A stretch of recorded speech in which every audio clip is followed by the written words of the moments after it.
കാലുകളേറെ കുറെ വഴുതിപ്പോയി, ഒരിക്കലും ഉയരില്ല എന്നു എന്റെ ദിനവുകൾ ദൈവം മാറ്റി എഴുതി. പിന്നെക്കാൾ വഴുതുവാനിട വന്നില്ല. എന്റെ ദിനവുകൾ ദൈവം മാറ്റി എഴുതി.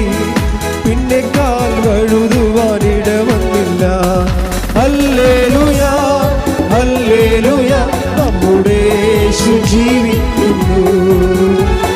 ഹല്ലേലൂയ ഹല്ലേലൂയ, നമ്മുടെ യേശു ജീവിക്കുന്നു.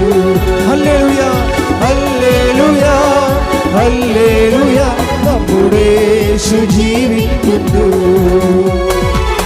ആരാധിപ്പാൻ നമുക്ക് കാരണമുണ്ട്, കൈകൊട്ടി പാടാനേറെ കാരണമുണ്ട്. ആരാധിപ്പാൻ നമുക്ക് കാരണമുണ്ട്, കൈകൊട്ടി പാടാനേറെ കാരണമുണ്ട്. ഹല്ലേലൂയ ഹല്ലേലൂയ, നമ്മുടെ യേശു ജീവിക്കുന്നു. ഹല്ലേലൂയ ഹല്ലേലൂയ, നമ്മുടെ യേശു ജീവിക്കുന്നു. സ്തുതിക്കട്ടെ. Hallelujah hallelujah.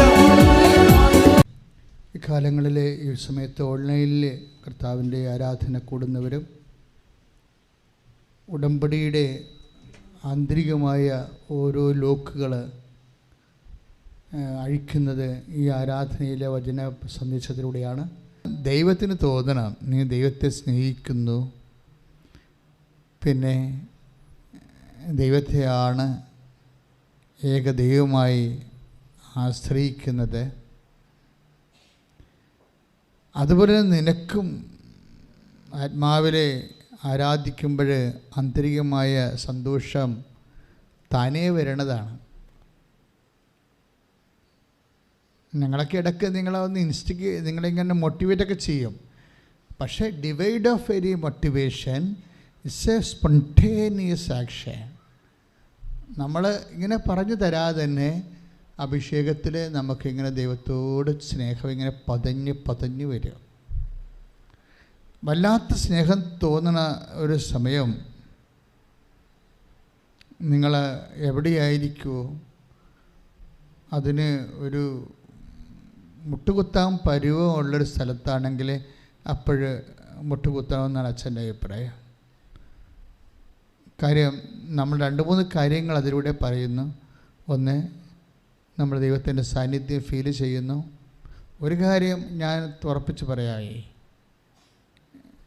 ഞാനൊരു 10 ഇപ്പോൾ ഈ സഭയിൽ വന്നിട്ട് തന്നെ 46 കൊല്ലമായി. 46 കൊല്ലം മുമ്പ് ഞാൻ സെമിനാരിൽ ചേരണം. അപ്പോൾ അന്ന് മുതൽ ഇന്ന് വരെ ഉള്ള വ്യത്യസ്തങ്ങളായ പ്രാർത്ഥനാ രീതികൾ, മെഡിറ്റേഷൻ റൈറ്റുകൾ ഒക്കെ കണ്ടാലും നമുക്ക് മനസ്സിലാകുന്ന ഒരു യാഥാർത്ഥ്യമുണ്ട്. ഇതിനെല്ലാം ആൾക്കാർക്കുണ്ടാകുന്ന റിസൾട്ട് വാലുവേറ്റ് ചെയ്യുമ്പോൾ നമുക്കുണ്ടാകുന്ന ഏറ്റവും വലിയ ഒരു നെറ്റ് ഇഫക്റ്റ് ഉടമ്പടിയിലെ ദൈവജനം അനുഭവിക്കുന്ന ദൈവത്തിൻ്റെ തനി സാന്നിധ്യമാണ്. അത് ആദ്യകാലങ്ങളിൽ ഞാൻ ഓർത്തിരുന്നത് ഇത് ഓരോരുത്തരുടെ ആധ്യാത്മികമായ ഒരു കപ്പാസിറ്റിയുടെ ഭാഗമായിട്ട് ഒറ്റപ്പെട്ട അനുഭവങ്ങളായിട്ട് വരുന്നതാണ് എന്നാണ് എനിക്ക് 2016 മനസ്സിലായിക്കൊണ്ടിരുന്നത്. പക്ഷേ ഇപ്പോഴ് നമുക്കറിയാം, ആൾക്കാർ സാക്ഷ്യം പറയുമ്പോൾ വ്യത്യസ്തമായ ദൈവത്തിൻ്റെ സാന്നിധ്യം എല്ലാ ദിവസവും ആരെങ്കിലും തിരിച്ചറിഞ്ഞതായിട്ട് വെളിപ്പെടുത്തുന്നുണ്ട്. അവിടെ സാക്ഷ്യം തിരിച്ചറിഞ്ഞതായിട്ട് ദൈവത്തിൻ്റെ സാന്നിധ്യം തിരിച്ചറിഞ്ഞതായിട്ട് അവർ വെളിപ്പെടുത്തുന്നുണ്ട്. അപ്പോഴേ എനിക്ക് മനസ്സിലായ ഒരു സത്യം, ഉടമ്പടി ബേസിക്കായിട്ട് ഉടമ്പടി ദൈവത്തിൻ്റെ സാന്നിധ്യം ബൈ പേഴ്സണൽ പ്രസൻസ് നമുക്ക് അനുഭവവേദ്യമാക്കുന്ന ഏറ്റവും ശക്തമായ ഒരു ദൈവിക പദ്ധതിയാണ്. അതുകൊണ്ട് തന്നെ എനിക്ക് നിങ്ങളോട് ഉള്ള ഒരു അപേക്ഷ, നിങ്ങൾ ഈ വിഷയങ്ങളെല്ലാം ഒന്നുകൂടി പഠിക്കണം എന്നുള്ളതായിരിക്കും. ഉടമ്പടിയെക്കുറിച്ച് പഠിച്ചിട്ട് ഇതിൻ്റെ ഓരോ സബ്മിഷൻസ് വരുമ്പോൾ എല്ലാം നിങ്ങൾ തന്നെ ചോദിക്കണം, എന്തിനാണ് ഇങ്ങനെ സബ്മിറ്റ് ചെയ്യണത്,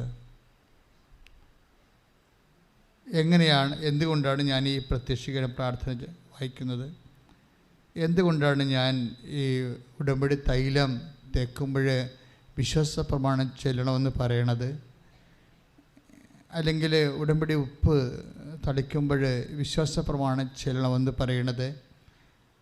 അപ്പോൾ ഇതൊക്കെ അതിൻ്റെ ചെയ്വനകൾ ആണ്. എന്ത് ചെയ്യുന്നു എന്നുള്ളതല്ല പ്രശ്നം.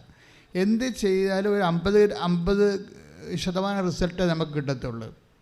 പക്ഷേ നിങ്ങളതിൻ്റെ തിയററ്റിക്കൽ സൈഡ് നോക്കണം. പ്രാക്ടിക്കൽ സൈഡിന് 50 പോയിൻ്റാണ് ഉള്ളത്. ഉദാഹരണത്തിന് നിങ്ങൾ ഉപ്പ് കൊണ്ടുപോയി യൂണിവേഴ്സിറ്റിയുടെ വാതിക്ക് ഇടുന്നു. അപ്പോൾ ബുദ്ധിയോട് വിചാരിക്കും, എന്ത് മണ്ടത്തരമാണ് ഈ ശാസ്ത്രീയ യുഗത്തിൽ ബുദ്ധിബോധമില്ലാത്ത മനുഷ്യനെ അന്ധവിശ്വാസം തലേ കയറ്റിയിട്ട് ഓരോ ഭ്രാന്തന്മാർ കാണിച്ചു കൂട്ടുന്ന കളി കണ്ടില്ലേ എന്ന് ചിലർക്ക് തോന്നാം. പക്ഷെ ആ ഉപ്പിടുന്ന ആൾക്കാരെ സംബന്ധിച്ചിടത്തോളം അവരെങ്ങനെ എങ്ങനെയാണ് അത് ചെയ്യേണ്ടത് എന്ന് പറഞ്ഞ് ഉപ്പ് കൊണ്ടുപോയി ലോകം മുഴുവൻ വിതറന്നല്ല ഞാൻ പറയണത്. അറ്റ കൈക്ക് ചില സമയത്ത് വിശ്വാസം എക്സിക്യൂട്ട് ചെയ്യണ ഒരു സമയമുണ്ട്. അല്ല, ഇതൊരു സർവ്വസാധാരണമായ ഒരു ആപ്ലിക്കേഷൻ മോഡല്ല. തോന്നുമ്പോൾ ഉപ്പ് വിതറുകയും ഓരോരോ കാര്യം ചെയ്യുക, അത് ബുദ്ധിയും ബോധം ഇല്ലാത്തവർ തന്നെ ചെയ്യണത്. പക്ഷേ ഇത് അറ്റക്കൈ, എനിക്ക് എൻ്റെ കയ്യിൽ ഇനി വേറെ ഓപ്ഷൻസ് ഒന്നുമില്ല എന്ന് പറയുമ്പോൾ അവരെന്തുകൊണ്ടാണ് അത് ഇടുമ്പോഴെന്താ സംഭവിക്കണത്? നമ്മൾ ആ മേഖല മുഴുവനും ക്രിസ്തുവിൻ്റെ അധികാരത്തിൽ കൊണ്ടുവരികയാണ്. That is what it is actually happen. കാര്യം നമ്മളുടെ ഒരു ശക്തി പോയി അവിടെ. അതായത് ഇപ്പോൾ ഒരു ചെടുത്ത് സാക്ഷ്യം പറഞ്ഞ എന്താ, മകളുടെ കാര്യത്തിന് ടീച്ചർ സാക്ഷ്യം പറഞ്ഞ എന്താ, അവർ യൂണിവേഴ്സിറ്റി കൊണ്ടുപോയി, ഗാന്ധി യൂണിവേഴ്സിറ്റിയിൽ കൊണ്ടുപോയി, എൻ്റെ വാതിക്കേ കൊണ്ടുപോയി, ആരും ചവിട്ടാത്ത സ്ഥലത്ത് കൊണ്ടുപോയി ഉപ്പിട്ടെന്നാണ് പറഞ്ഞത്. ഉപ്പിടുന്നത് എന്തിനാണ്? അതൊരു മീഡിയമാണ്. എന്നിട്ട് എന്താണ് ഇവർ ചെല്ലണത്? തെറ്റിക്കാതെ വിശ്വാസ പ്രമാണം ചെല്ലും. എന്നുവെച്ചാൽ അർത്ഥം എന്താണ്? നമ്മളൊരു പദാർത്ഥം, ഒരു മെറ്റീരിയലാണത്, ഉപ്പായാലും എന്തായാലും. ആ മെറ്റീരിയൽ നമ്മൾ സ്ഥാപിക്കണം. ഇപ്പോൾ മെറ്റീരിയൽ എന്ന് പറയുന്ന സംഭവം, പദാർത്ഥം, അത് ചില സമയത്ത് മീഡിയമായിട്ട് വർക്ക് ചെയ്യും. മീഡിയം, ഇപ്പോൾ കുരിശ് പോലും ഒരു മീഡിയമല്ലേ? കർത്താവിന് വേണമെങ്കിൽ പിതാവായ ദൈവത്തിന് മനുഷ്യൻ്റെ പാപങ്ങളെല്ലാം മോചിച്ചിരിക്കണമെന്ന് ഒറ്റ വാക്ക് പറഞ്ഞാൽ പോലെ. പക്ഷെ ദൈവനീതി അങ്ങനെയല്ല. ദൈവനീതി എക്കാലത്തേക്കുമുള്ള രക്ഷയുടെ ഒരു സമവാക്യമോ സൂത്രവാക്യമാകുമ്പോൾ ആർക്കെല്ലാം അതിൻ്റെ അകത്ത് ഏതെല്ലാം കാലഘട്ടത്തിൽ ഇൻവെസ്റ്റ് ചെയ്യാൻ പറ്റുന്നു അവർക്കെല്ലാം റിട്ടേൺസ് കിട്ടും. നമ്മുടെ വിശ്വാസത്തെ ഒരു വേദപാഠകാല ക്ലാസ്സിൽ നിന്ന് പഠിച്ചെടുക്കേണ്ട അതിൻ്റെ ഒരു മൈനർ ആയിട്ടുള്ള ഒരു വിഷയത്തിൽ നിന്ന് നമ്മൾ കുറച്ചുകൂടി അതിൻ്റെ ഹയർ ഗ്രേഡിലേക്ക് വരുമ്പോൾ ഈ വിഷയത്തെക്കുറിച്ച് ബുദ്ധിപരമായ ചില അപ്രിഹെൻഷൻസ് വേണം. What we are actually doing, അതൊരു ഇൻസ്റ്റാലേഷനാണ്, സ്ഥാപിക്കലാണ്. നമ്മൾ കാശുരൂപം കുഴിച്ചിടുന്നെന്ന് പറയരുത്, അതൊക്കെ ചുമ്മാ ഈ കൂടുതൽക്കാർ പറയണതാണ്. What we are doing is installation of the medal. സ്ഥാപിക്കണത് നിനക്ക് സ്വാധീനമില്ലാത്ത സ്ഥലം, നിനക്ക് സ്വാധീനമില്ലാത്ത വിഷയം, അവിടെ പിന്നെ ആർക്കാണ് സ്വാധീനം ഉണ്ടാകണത്? ക്രിസ്തുവിനാണ്. ഉറപ്പല്ലേ? മാനുഷികമായ സ്വാധീനം അസ്തമിക്കുമ്പോൾ പിന്നെ എന്താ മാർഗം? അവിടെ ദൈവസ്വാധീനമേ പറ്റത്തുള്ളൂ. എന്തുകൊണ്ടാണ് ക്രിസ്തുവിനെ നമ്മൾ റിയലൈസ് ചെയ്യാൻ കാരണം? ക്രിസ്തുവിനെ ആപ്ലിക്കേറ്റ് ചെയ്യാൻ വേണ്ടി, ക്രിസ്തുവിനെ ലഭിക്കാൻ, ക്രിസ്തുവിൻ്റെ ശക്തിക്ക് അധീനമാക്കാൻ വേണ്ടി നമ്മൾ ചെയ്യുന്ന ഒരു ഇൻസ്റ്റാലേഷൻ പ്രക്രിയയാണ്. എന്തുകൊണ്ടാണ് അങ്ങനെ ചെയ്യണമെന്ന് വെച്ച് കഴിഞ്ഞാൽ, ക്രിസ്തുവിനെ സംബന്ധിച്ചിടത്തോളം അവൻ എല്ലാമാണ്. മനസ്സിലായില്ലേ? ക്രിസ്തു ഉടമ്പടി റിലേ ചെയ്യണത് കൊളോസ്യസ് 3:11 എന്താണ്? ക്രിസ്തു എപ്പോഴും പറയണ അച്ഛൻ എന്താണ്? ക്രിസ്തു എല്ലാമാണ്. പിന്നെ എന്താണ്? ക്രിസ്തു എല്ലാവരിലേക്കും ആപ്ലിക്കബിളാണ്, എല്ലാവരിലുമാണ്. കൊളോസ്യസ് 3:11. ഇനി help those who have all kind of troubles. ആദിമസഭയിൽ പലതരത്തിൽ പ്രശ്നമുള്ള ആൾക്കാരുണ്ടായിരുന്നു. നമ്മളൊരു അപ്പോസ്റ്റലിക് സ്പിരിച്വാലിറ്റിയാണ് ഫോളോ ചെയ്യണത്. ട്രഡീഷണലാണ്, പക്ഷേ അപ്പോസ്റ്റലിക്. ഞാനെപ്പോഴും നോക്കുന്ന എൻ്റെ നമ്മൾ നിങ്ങൾക്ക് എന്തെങ്കിലും ഞാൻ തരികയോ നിങ്ങൾക്ക് തരാൻ വേണ്ടി ഞാൻ എന്തെങ്കിലും ദൈവത്തോട് ചോദിക്കുകയോ ചെയ്യുമ്പോൾ ഞാനെപ്പോഴും ഈശോയെ പറയും ബ്രാൻഡഡ് ആയിരിക്കണം, അപ്പോസ്റ്റലിക് ആയിരിക്കണം എന്ന് പറയും. ഞാൻ അങ്ങനെ എപ്പോഴും ചിന്തിച്ചിട്ടുള്ള അപ്പോസ്റ്റലിക് ആയിരിക്കണം. കാര്യം അപ്പോസ്റ്റലിക് ആകുമ്പോൾ മനുഷ്യൻ്റെ ഇമാജിനേഷൻസ് ഒന്നും ഇല്ലാതെ മനുഷ്യൻ്റെ ഓരോ കാലഘട്ടങ്ങൾക്ക് ദൈവം കൊടുക്കുന്ന പ്രത്യേകമായ പദ്ധതി പ്രകാരമുള്ള പുതിയ ട്രഡീഷൻസ് അല്ലാതെ റോ ആയിട്ട് ആദിമസഭ അനുഭവിച്ച പവർ ഓഫ് ദി ലോഡ്, ദൈവത്തിൻ്റെ ശക്തി. അതാണ് നമ്മൾ ഉടമ്പടിയാണെങ്കിലും ഉടമ്പടി ആദിമസഭയ്ക്ക് മുമ്പേ ഉള്ളതാണ് അല്ലേ. മോസസ് എബ്രാഹത്തിൻ്റെ കാലം മുതലുള്ള പൗരാണികമായ ദൈവിക പദ്ധതിയാണ്. ഈ എബ്രാഹത്തിൻ്റെ കാലം മുതലുള്ള പൗരാണികമായ ദൈവിക പദ്ധതി വാഗ്ദാനങ്ങളുടെ അടിസ്ഥാനമാണ്. 7582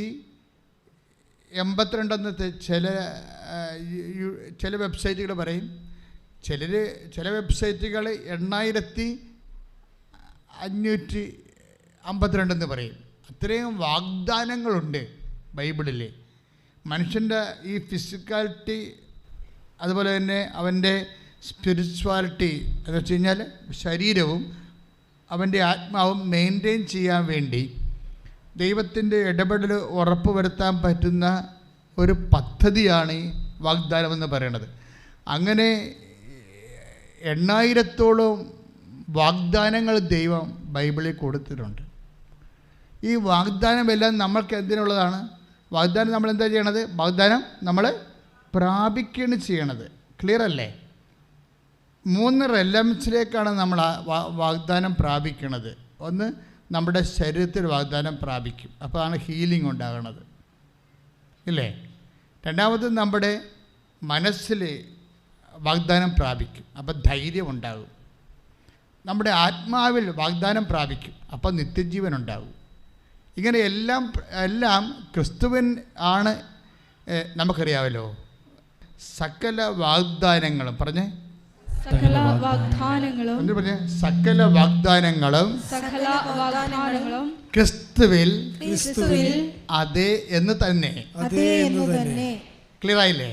അപ്പോൾ 8000 വരുന്ന വാഗ്ദാനങ്ങൾ ഇനി ഒരു 4000 കൊല്ലം മനുഷ്യരാശി മുന്നോട്ട് പോകുകയാണെങ്കിൽ അന്ന് ആവശ്യമായ മനുഷ്യൻ്റെ അടിസ്ഥാന ആവശ്യങ്ങൾ അതെല്ലാം അഡ്രസ്സ് ചെയ്തുകൊണ്ടാണ് ദൈവം വാഗ്ദാനം തന്നിരിക്കുന്നത്. മനസ്സിലായില്ലേ? അല്ലാതെ ഈ കാലഘട്ടത്തിൽ വാഗ്ദാനം തീരുന്നില്ല. ഒരു 4000 കൊല്ലം കൂടി ഹ്യൂമാനിറ്റി സർവൈവ് ചെയ്യുകയാണെങ്കിൽ അന്ന് ഉള്ള ആവശ്യങ്ങൾ വ്യത്യസ്തമായിരിക്കും. ഇപ്പം ഞാൻ ചില സമയത്ത് അപ്പോളോയിലൊക്കെ പോയ ആൾക്കാർ അവർ ക്യാപ്സൂൾ കഴിച്ചുകൊണ്ടാണ് പോയത് അല്ലേ. 4 ദിവസത്തെ ഭക്ഷണമായിട്ട് ക്യാപ്സൂൾ കഴിച്ചുകൊണ്ട് പോയി. ബഹിരാകാശ ജീവികൾക്കെല്ലാം ക്യാപ്സൂൾ കഴിക്കാൻ പറ്റത്തുള്ളൂ, ക്യാബേജ് മുഴുവൻ തിന്നാൻ പറ്റുമോ. അപ്പം അതെല്ലാം അതിൻ്റെ മിനറൽസ് എല്ലാം എടുത്ത് വൈറ്റമിൻസ് എല്ലാം എടുത്തിട്ട് ആ ക്യാപ്സൂളാക്കിയിട്ട് ഒരു ബോഡി മെയിൻറ്റെയിൻ ചെയ്യാൻ ആവശ്യമായ സംഭവങ്ങൾ, അത്രേ ഉള്ളൂ. അപ്പോൾ ഇനി മനുഷ്യരാശി മുന്നോട്ട് പോകുകയാണെന്നുണ്ടെങ്കിൽ നമ്മുടെ ഇന്ന് കാണുന്ന കിച്ചൺ വരെ അപ്രത്യക്ഷമാകാൻ സാധ്യതയുണ്ട്. ഇന്ന് കാണുന്ന കിച്ചൺ വരെ ഇപ്പോൾ നമ്മുടെ ആദ്യം ഫയർ ഫ്രീ ആയി, പിന്നെ ഗ്യാസ് ഫ്രീ ആയി. ഇപ്പോൾ കിച്ചണിൽ ഗ്യാസൊന്നും ഇല്ല, വേറെ ഒരു തരം കിച്ചണാണ് വരുന്നത്. അതുപോലെ തന്നെ ഇനി കിച്ചൺ പോലും വേണ്ടാത്തൊരു കാലം ഉണ്ടാകും. കിച്ചൺ പോലും ആവശ്യമില്ലാത്തൊരു കാലം ഒരു പക്ഷേ 1000 കൊല്ലമോ 500 കൊല്ലമോ കഴിയുമ്പോൾ ഉണ്ടാകും. ഇവിടെ എന്താ പ്രശ്നം വെച്ച് കഴിഞ്ഞാൽ ഈ മനുഷ്യരാശി മുന്നോട്ട് പോകും തൊട്ട് ആ കാലങ്ങളെല്ലാം നമുക്ക് സമ്മർദ്ദത്തിലാക്കുന്ന വ്യത്യസ്തങ്ങളായ ബേസിക്സുകൾ, നീഡുകൾ, അടിസ്ഥാന ആവശ്യങ്ങൾ അതിനെ മെയിൻറ്റെയിൻ ചെയ്തുകൊണ്ടാണ് ബൈബിള് ഡിസൈൻ ചെയ്തിരിക്കുന്നത്.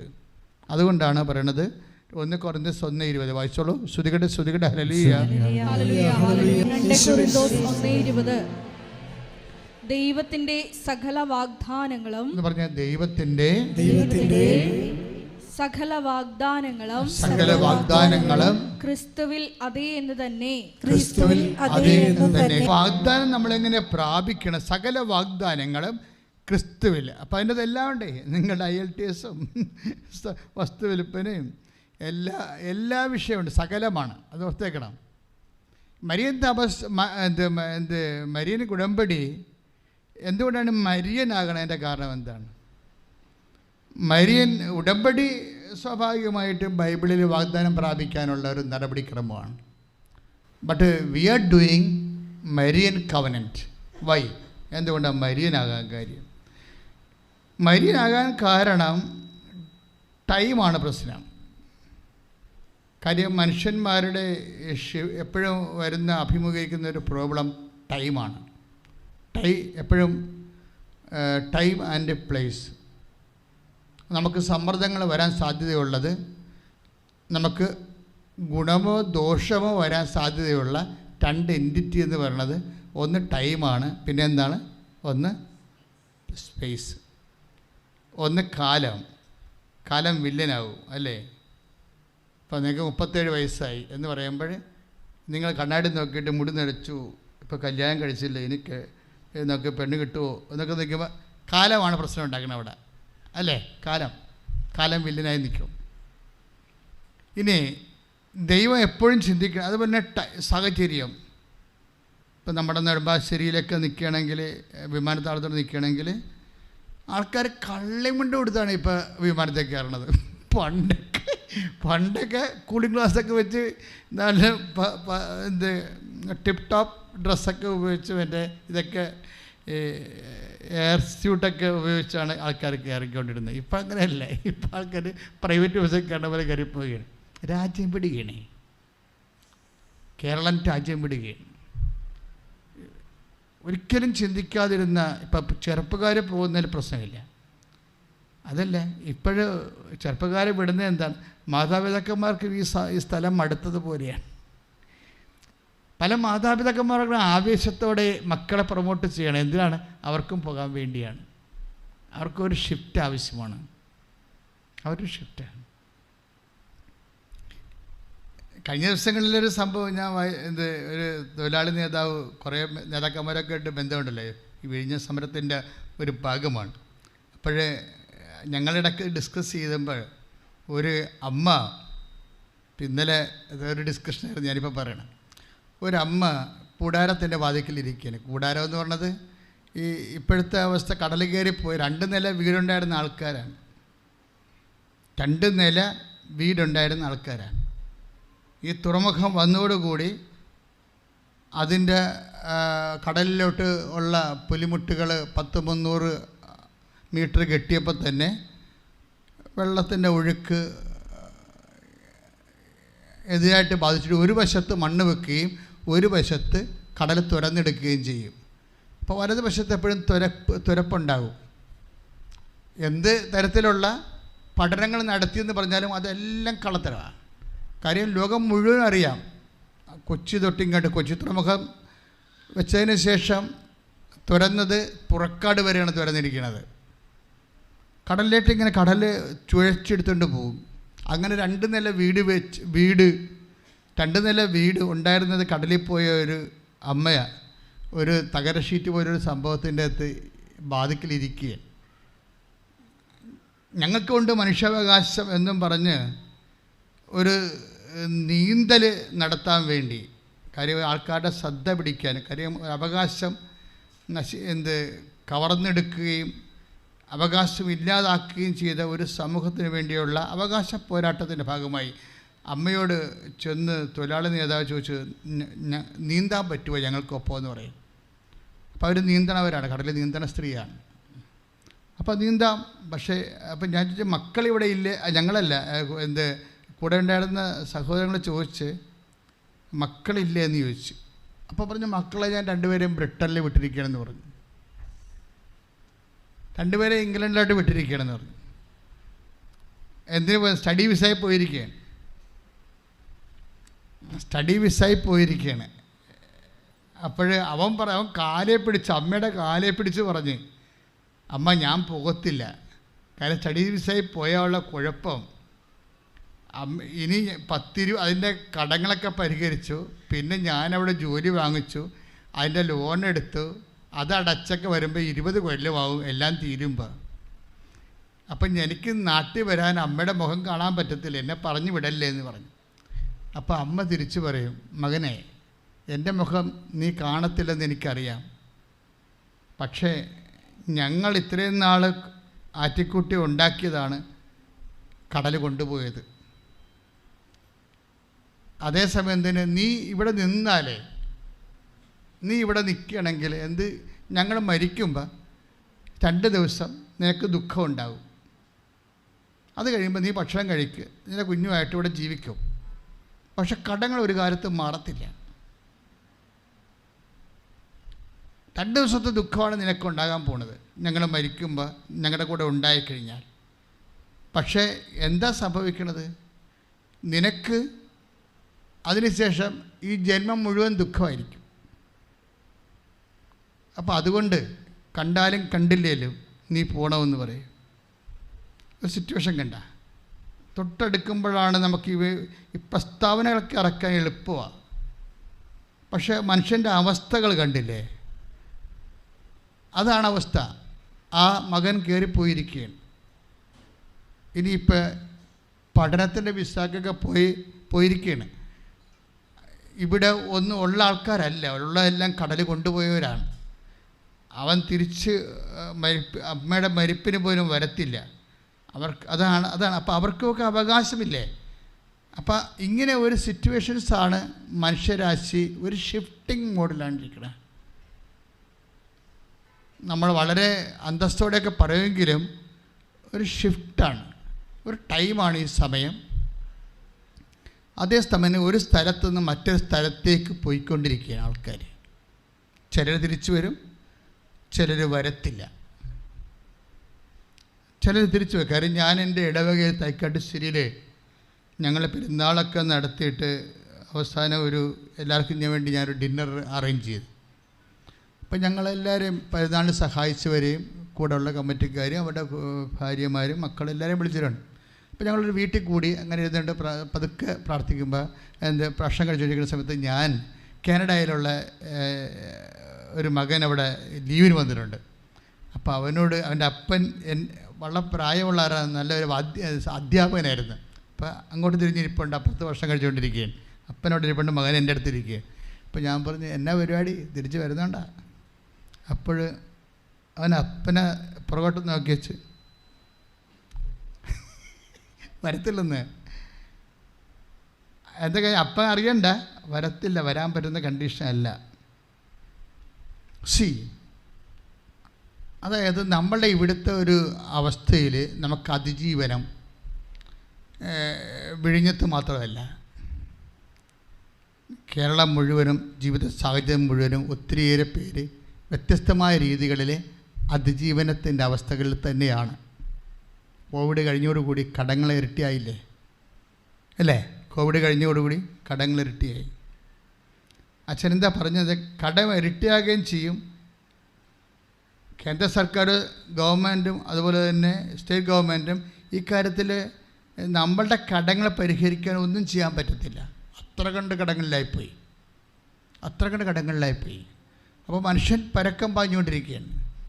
എന്ന് വെച്ചാൽ നമ്മൾ ആശ്രയം വെച്ച ഇടങ്ങളെല്ലാം നമ്മളെ തള്ളിപ്പറഞ്ഞുകൊണ്ട് നമ്മളിങ്ങനെ ഒറ്റക്കാകണ പോലെ തോന്നുന്നതാണ്. അതുകൊണ്ടാണ് ഈ മനുഷ്യന്മാർ ദൈവത്തോട് ഇങ്ങനെ മുറുകെ പിടിക്കുന്നതിൻ്റെ കാരണം. എൻ്റെ വിഷയം അതാ.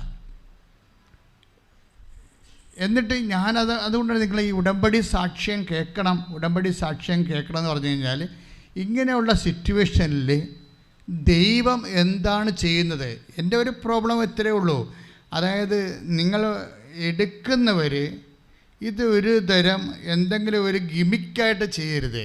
പല ആൾക്കാർക്കും അബദ്ധം പറ്റുന്നത് അങ്ങനെയാണ്. ചെയ്ത് നോക്കാം എന്ന് പറഞ്ഞ് അവർ കുറച്ച് കാര്യങ്ങളൊക്കെ എഴുതിയിട്ട് കുറച്ച് ഒപ്പിച്ച് ചെയ്ത് കുറച്ച് ചെയ്യാതെ കുറച്ച് പ്രേക്ഷിത പ്രവർത്തനം ചെയ്ത് കുറച്ച് ചെയ്യാതെ അവരൊരു പരീക്ഷണ രീതിയിലാണ് ഈ വിഷയത്തോട് ഇടപെടുന്നത്. എൻ്റെ മക്കളെ, ഈ ഒരു കാലഘട്ടം വളരെ മോശമാണ്. ഈ കാലഘട്ടത്തിൻ്റെ കണ്ണീര് നല്ല ശരിക്കും നമുക്ക് രക്തത്തിന് നിറവുള്ളതാണ്. അപ്പം നമ്മളൊക്കെ ഇങ്ങനെ പരീക്ഷിക്കാൻ പറ്റത്തില്ല. നിങ്ങൾ എന്ത് ഉദ്ദേശത്തിലാണ് ഉടമ്പടി പരീക്ഷിക്കണത്? കിട്ടുമായിരിക്കും, നോക്കാം എന്നൊക്കെ പറഞ്ഞുകൊണ്ട് പകുതി ചെയ്യത്തില്ല. ചിലപ്പോൾ കുമ്പസാരിക്കാൻ താമസിക്കുന്നു, ചിലർ പ്രേക്ഷിത പ്രവർത്തനം താമസിക്കുന്നു, ചിലർ പ്രാർത്ഥിക്കാൻ താമസിക്കുന്നു. അങ്ങനെ ചെയ്യാൻ പറ്റത്തില്ല. എന്തിനാണ്? പിന്നെ ചിലപ്പോൾ നിങ്ങൾ പുതുക്കുമ്പോൾ ചെയ്യുമായിരിക്കും. Why you waste your time? നിങ്ങൾ പുതുക്കുമ്പോൾ പിന്നെ കറക്റ്റ് ചെയ്യുമായിരിക്കും. നിങ്ങൾക്ക് എന്തുകൊണ്ട് ആദ്യമേ ആയിക്കൂടാ? ഇപ്പോൾ ഒരു സാക്ഷി, ഇപ്പോൾ ഇന്നലെ കേട്ട സാക്ഷി എന്താ? അതായത് അയാളെ മുടിയൊക്കെ വെളുത്തി കെട്ടി ഭാര്യയേക്കാൾ കഷ്ടമായിട്ടാണ് അയാൾ നിൽക്കുന്നത്. അപ്പോൾ നമ്മളൊക്കെ വല്ല കഞ്ചാവ് പാർട്ടിയോ ആയിരിക്കും വിചാരിക്കുന്നു. പക്ഷേ അല്ല, അയാളുടെ സ്റ്റൈലിനനുസരിച്ച് അയാളുടെ ഒരു രീതിയിൽ അത് കെട്ടിവെച്ചിരിക്കുന്നത് മാത്രമേ ഉള്ളൂ. പക്ഷേ വൈഫ് എന്താ പറയണത്? ഹസ്ബൻഡാണ്, നീ ഉടമ്പടി തൈലമെടുത്ത് ഇറങ്ങ്, പത്രം കൊണ്ട് നമുക്ക് പോകാം, എല്ലാ വീട്ടിലും കൊടുക്കാം എന്ന് പറയണത്. അപ്പോൾ അയാളെ കണ്ണാൽ നമുക്ക് തോന്നും അയാളുടെ ഈ മുടിയൊക്കെ ഈ സ്ത്രീകളെപ്പോലെ കെട്ടി ഇങ്ങനെയൊക്കെ ബോബ് ചെയ്ത് വെച്ചിരിക്കണ ഈ ബുദ്ധിജീവിയില്ലേ, അതുപോലെ ഇരിക്കും. പക്ഷേ അയാളാണ് പറയണത്, നീ ഉടമ്പടി തൈലമെടുത്ത് ഇറങ്ങ്, പത്രം കൊണ്ട് നമുക്ക് പോകാം എന്ന് പറഞ്ഞ് വൈഫിനോട് പറഞ്ഞ് അയാളാണ് മോട്ടിവേറ്റ് ചെയ്യണത്. എന്നിട്ട് എല്ലാ വീടുകളിലും കൊണ്ടുവന്ന് ഇവർ കൊടുക്കും. കാര്യത്തിൽ അവർക്ക് ആ മനുഷ്യന് ഉറപ്പാണ്. എന്തിനുറക്കുക വെച്ചാൽ ഉടമ്പടി വൃത്തിമേനായിട്ട് ചെയ്ത് കഴിഞ്ഞാൽ ദൈവം അവരുടെ കാര്യത്തിൽ ഇടപെടുമെന്നും അവരുടെ കാര്യത്തിന് അവർക്കതിനുള്ള ത്രാണി ഇല്ലെന്നും അതുകൊണ്ട് തന്നെ ദൈവമല്ലാതെ വേറെ മാർഗമില്ലെന്നും അത് ദൈവത്തിന് ഈ വിഷയത്തിൽ ഉൾപ്പെടുത്തണമെന്നുണ്ടെങ്കിൽ ഉടമ്പടിയേക്കാൾ നല്ല പരിഹാര മാർഗ്ഗം ഇല്ലെന്നൊക്കെ ആ മനുഷ്യന് പെട്ടെന്ന് അങ്ങനെ ഓടിത്തിരിഞ്ഞിട്ടുണ്ട്. അതുകൊണ്ടാണ് അത്രയും ചെയ്യണത്. അപ്പോഴേ എന്താ സംഭവിച്ചു കഴിഞ്ഞാൽ, എന്നിട്ട് അയാളുടെ വൈഫ് സാക്ഷ്യം പറയണമെന്ന് വെച്ച് കഴിഞ്ഞാൽ, സാക്ഷ്യം ഒന്ന് ശ്രദ്ധിക്കണം എന്നുള്ളതാണ്. സാക്ഷ്യത്തിൻ്റെത് now I am talking about the presence ആണ്, ദൈവത്തിൻ്റെ സാന്നിധ്യം എന്തോരം ഈ ഉടമ്പടിയിൽ വ്യത്യസ്തമായ മേഖല അനുഭവവേദ്യമാണ്. അങ്ങനെ ഒരു പ്രാർത്ഥനയ്ക്ക് അനുഭവവേദ്യമാക്കാൻ പറ്റണില്ല ഉടമ്പടി അല്ലാതെ. ഇവർ പരീക്ഷയ്ക്ക് പോയിരിക്കുമ്പോൾ സ്പീക്കിങ്ങിൻ്റെ സമയം വരും. സ്പീക്കിങ്ങിൻ്റെ സമയം വരുമ്പോൾ ഇവൾ ഈശോ പറയും, ഈശോ സ്പീക്കിങ് എനിക്ക് ഡിസാസ്റ്റേഴ്സ് ആണ്, ദുരന്തമാണ്, നടക്കത്തില്ല എന്നെക്കൊണ്ട്. പക്ഷേ എന്നോട് സ്പീക്ക് ചെയ്യാൻ പറ്റുന്ന ആൾ കുറച്ച് സൗമ്യനായിരിക്കണം. അതാണ് എന്താ വെച്ചാൽ അവൾക്ക് ഈശോയുമായിട്ടൊരു ബന്ധമായി, ആധികാരിക ബന്ധമായതുകൊണ്ട് അധികാരപൂർവ്വം, കാര്യം അവൾ വിശ്വസിക്കണില്ലേ, ഈ വിശ്വാസം നമുക്ക് അധികാരം തരും. അതെപ്പോഴും ഓർക്കണം. ഈ ആൾക്കാർ ഒക്കത്തില്ലേ എന്നൊക്കെ പറയണത് ഇവർക്ക് വിശ്വാസത്തിൻ്റെ പ്രശ്നമാണത്. വിശ്വാസം ഉണ്ടെങ്കിൽ ദൈവസ്നേഹം വർദ്ധിക്കും, അതേസമയം തന്നെ അധികാരം വർദ്ധിക്കും. അവർ പറയും, ഈശോ എനിക്ക് കുറച്ച് സൗമ്യതയുള്ള ആളെ തന്നെ സ്പീക്ക് ചെയ്യാൻ വേണ്ടി, എനിക്കാണെങ്കിൽ കുറച്ച് പ്രോബ്ലം ഉള്ളതാണ്. അപ്പോഴേ എന്നിട്ട് അത് പറഞ്ഞുകൊണ്ടാണ് അവൾ സ്പീക്ക് ചെയ്യാൻ വേണ്ടി ചെമ്പല കയറുമ്പോൾ ആദ്യമേ തന്നെ സ്പീക്ക് ചെയ്യാൻ തുടങ്ങുമ്പോൾ തന്നെ ഇവൾ ഇങ്ങനെ ഐസി അടിച്ച പോലെ നിൽക്കും. എന്താ കാര്യം? ഒന്നും വരണില്ല സ്പീക്ക് ചെയ്യാൻ. സെൽഫ് ഇൻട്രൊഡ്യൂസ് ചെയ്ത് കഴിഞ്ഞിട്ട് പിന്നെ ഒന്നും പറയാൻ പറ്റണില്ല. അപ്പോഴാ മനുഷ്യൻ ഇങ്ങോട്ട് പറയുകയാണ്, ഞാൻ റെക്കോർഡ് ഓൺ ചെയ്തില്ല, വീണ്ടും രണ്ടാമതൊന്നും പറയാൻ പറ്റുമോ എന്ന് ചോദിച്ചു ഇംഗ്ലീഷിൽ. വിടുന്നത് തപ്പി തടഞ്ഞാൽ പറയണത്. ആ സമയത്ത് ഇത്രയും നേരം പറഞ്ഞ് ഒപ്പിച്ചത് പോയി, റെക്കോർഡ് ഓൺ ചെയ്തിരുന്നു. അപ്പോൾ ഇവൾ തിരിച്ച് വേർത്ത്. അപ്പോൾ അയാളെ സാന്ത്വനപ്പെടുത്തുന്നുണ്ട്, കുഴപ്പമില്ല പറഞ്ഞാൽ മതി എന്ന് പറയും. പക്ഷെ പറഞ്ഞ് ആ ഒരു കണക്കിന് പറഞ്ഞ് അവസാനിപ്പിച്ച് പരീക്ഷ കഴിഞ്ഞ് പുറത്തിറങ്ങും. ഈ പരീക്ഷ കഴിഞ്ഞ് പുറത്തിറങ്ങുമ്പോഴും ഇവൾ പറയണത്, എനിക്കൊരു പേടി തോന്നണില്ല. അതാണ് പ്രശ്നം, അതാണ് വിഷയം. പരീക്ഷ കഴിഞ്ഞ ആൾ പുറത്തിറങ്ങി, പക്ഷേ ഞാൻ തോക്കുമോ എന്നുള്ളത് നേരത്തെയൊക്കെ പേടിയുണ്ടായിരുന്നു. എനിക്കൊരു പേടി തോന്നണില്ല. അതെന്താ കാര്യം? പേടി തോന്നണില്ല എന്ന് പറയുമ്പോൾ ഒരു കാര്യം അവിടെ നടന്നിട്ടുണ്ട്. എന്താണ്? ആന്തരിക അഭിഷേകം നടന്നു. പേടി തോന്നണമെന്നില്ല എന്ന് പറയുമ്പോൾ ദൈവ സാന്നിധ്യം വരുമ്പോഴാണ്. ഇപ്പം അമ്മയോട് പറഞ്ഞില്ലേ, അമ്മയോട് ആദ്യമേ പറഞ്ഞില്ലേ എന്താണ് ഈ പുരുഷനെ അറിയാതെ പ്രഗ്നൻ്റ് ആകുന്ന വളരെ ഒരു ദുരന്തം പിടിച്ച ഒരു വലിയ പ്രോജക്റ്റാണ് ചെയ്യാൻ പോണത്. അപ്പോൾ ആദ്യമേ മറിയത്തോട് പറയും, മറിയമേ നീ ഭയപ്പെടേണ്ട. Take the word of God. ശ്രുതികട്ടെ ഹല്ലേലൂയ. ലൂക്ക 1:30. ലൂക്ക 1:30 വായിച്ചോളൂ. ദൂതൻ അവളോട് പറഞ്ഞു, ദൂതൻ അവളോട് പറഞ്ഞു, ദൂതൻ അവളോട് പറഞ്ഞു, മറിയമേ നീ ഭയപ്പെടേണ്ട, മറിയമേ നീ ഭയപ്പെടേണ്ട, ദൈവസന്നിധിയിൽ നീ കൃപ കണ്ടെത്തിയിരിക്കുന്നു. Praise the Lord. അതായത് മറിയമേ നീ ഭയപ്പെടേണ്ട എന്ന് പറഞ്ഞിട്ട് മറിയം പിന്നെ ഭയപ്പെട്ടിട്ടില്ല. കാര്യം ഭയപ്പെട്ടിട്ടില്ല എന്ന് പറയാൻ കാരണം ഇവർ ഒറ്റയ്ക്ക് ധൃതിക്ക് കിലോമീറ്റർ ഒറ്റയ്ക്ക് സഞ്ചരിക്കാൻ നമുക്കറിയാൻ പറ്റും. ഭയപ്പെട്ടിട്ടില്ലെന്ന ആൾ മനസ്സിലായില്ലേ? അമ്മ ഒറ്റക്കല്ലേ പോണത് എലിസബത്തിന്റെ. ശ്രുതികട്ടെ ഹല്ലേലൂയ. ലൂക്ക 1:39. ആ ദിവസങ്ങളിൽ മറിയം യൂദയായിലെ മലമ്പ്രദേശത്തുള്ള ഒരു പട്ടണത്തിലേക്ക് തിടുക്കത്തിൽ യാത്ര പുറപ്പെട്ടു. അപ്പോൾ ഒറ്റക്കാണ് ആൾ പോണത്, തിടുക്കത്തിൽ പോവുകയാണ്. ദാറ്റ് മീൻസ് ഭയമില്ലെന്നർത്ഥം. ഈ ഭയമില്ലെന്ന് വരാൻ കാര്യം എന്താണ്? ആദ്യമേ ഭയപ്പെടേണ്ട എന്ന് പറഞ്ഞ വചനം ദൈവം സല്യൂട്ട് ചെയ്യുമ്പോൾ ഒരു കാര്യം കൂടെ പറയുന്നുണ്ട്. എന്താണ്? കൃപ നിറഞ്ഞവളെ 1:28 വായിച്ച് ശ്രുതികട്ടെ ഹല്ലേലൂയ. ദൂതൻ അവളുടെ അടുത്ത് വന്ന് പറഞ്ഞു, ദൂതൻ അവരുടെ അടുത്ത് വന്ന് പറഞ്ഞു, ദൈവകൃപ നിറഞ്ഞവളെ സ്വസ്തി, കർത്താവ് നിന്നോട് കൂടെ. കർത്താവ് നിന്നോട് കൂടെ എന്ന് പറഞ്ഞിട്ടാണ് മറിയമേ നീ ഭയപ്പെടേണ്ടെന്ന് പറയണത്. ക്ലിയർ അല്ലേ? അപ്പോൾ ഈ കൂടെ ഉള്ളത് കൊണ്ടാണ് ഭയമില്ലാത്തത്. You got the point. മനസ്സിലായില്ലേ? അതുകൊണ്ടാണ് ഈ സ്പീക്കിങ്ങിന് ആൾക്ക് വലിയ ദുരന്തമായി പോയെങ്കിലും റെക്കോർഡ് ഓൺ ചെയ്ത് പിന്നെ അലപ്പോൾ ഓഫായിപ്പോയി, പിന്നെ ഓൺ ചെയ്ത് പിന്നെ പറഞ്ഞപ്പോൾ തെറ്റിപ്പോയെങ്കിലും പരീക്ഷ കഴിയുമ്പോൾ ഇവൾ പറയുന്നൊരു സംഭവമുണ്ട്. എന്താണ്? എനിക്ക് നല്ല ധൈര്യമാണ്. പരീക്ഷ തകർന്നെങ്കിലും എനിക്ക് നല്ല ധൈര്യമാണ്. ആ ധൈര്യം എവിടുന്ന് വന്നതാണ്?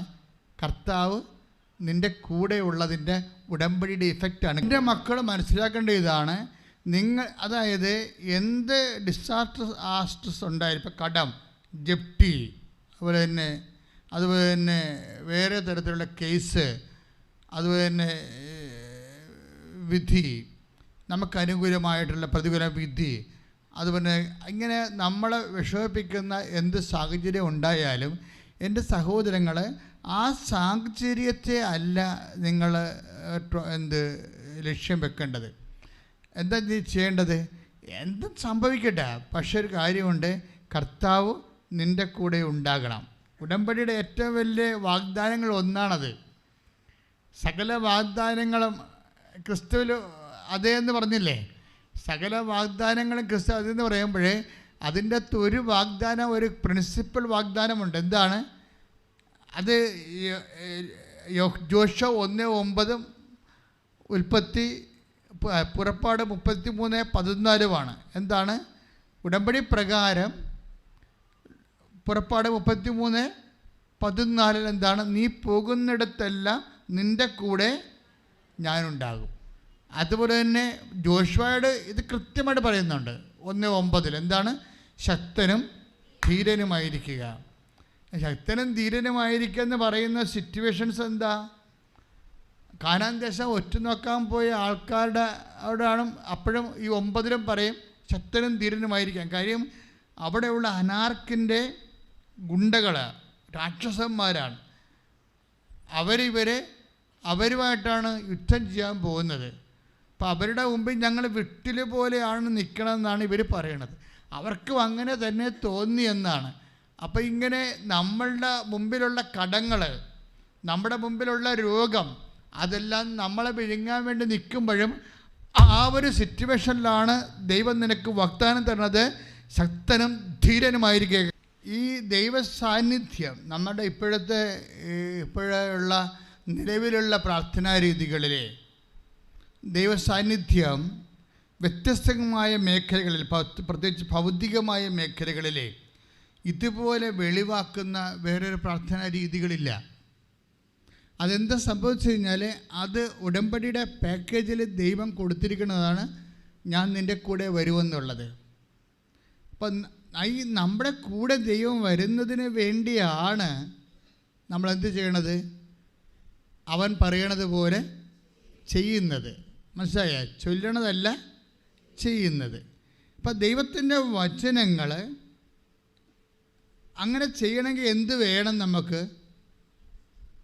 അങ്ങനെ ദൈവത്തിൻ്റെ വചനങ്ങൾ അവൻ പറയണ പോലെ ചെയ്യണമെങ്കിൽ ഇങ്ങനെ സാങ്കേതികമായിട്ട് നമുക്ക് ചെയ്യാൻ പറ്റും. ചില ആൾക്കാർക്ക് ഉടമ്പടി ചിലർക്ക് പകുതിയേ ഫലിക്കത്തുള്ളൂ, ചിലത് പകുതി ഫലിക്കത്തില്ല. അതിൻ്റെ കാരണം വെച്ച് കഴിഞ്ഞാൽ ഇവർ ചെയ്യുന്നുണ്ട് കാര്യങ്ങൾ, പക്ഷേ അത് സാങ്കേതികമായിട്ടാണ് ചെയ്യണത്. എന്താ സാങ്കേതികം എന്ന് വെച്ച് കഴിഞ്ഞാൽ, ഇപ്പം നിങ്ങളുടെ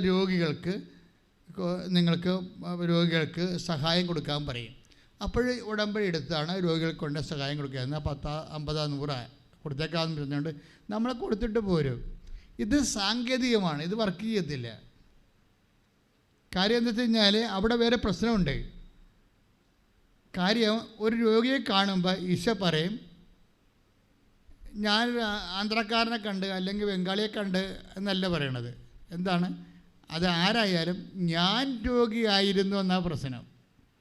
പിടികിട്ടിയാ? ഞാൻ രോഗിയായിരുന്നു. ഇപ്പം 25 വായിച്ച്. മത്തായി 25:36.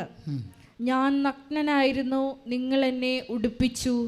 ഞാൻ രോഗിയായിരുന്നു, നിങ്ങൾ എന്നെ സന്ദർശിച്ചു. ഇതാണ് പ്രശ്നം. നിങ്ങൾ വസ്ത്രം കൊടുക്കുന്നുണ്ട്, സമ്മതിച്ചു. ഇത് ഇവിടെയും കൊണ്ട് ഒരു ലോഡ് കണക്ക് വസ്തിരിപ്പുണ്ട്. നമ്മൾ ഒരു ആംബുലൻസ് എടുത്ത് ഇട്ടിരിക്കുക. എന്തിനാണ്?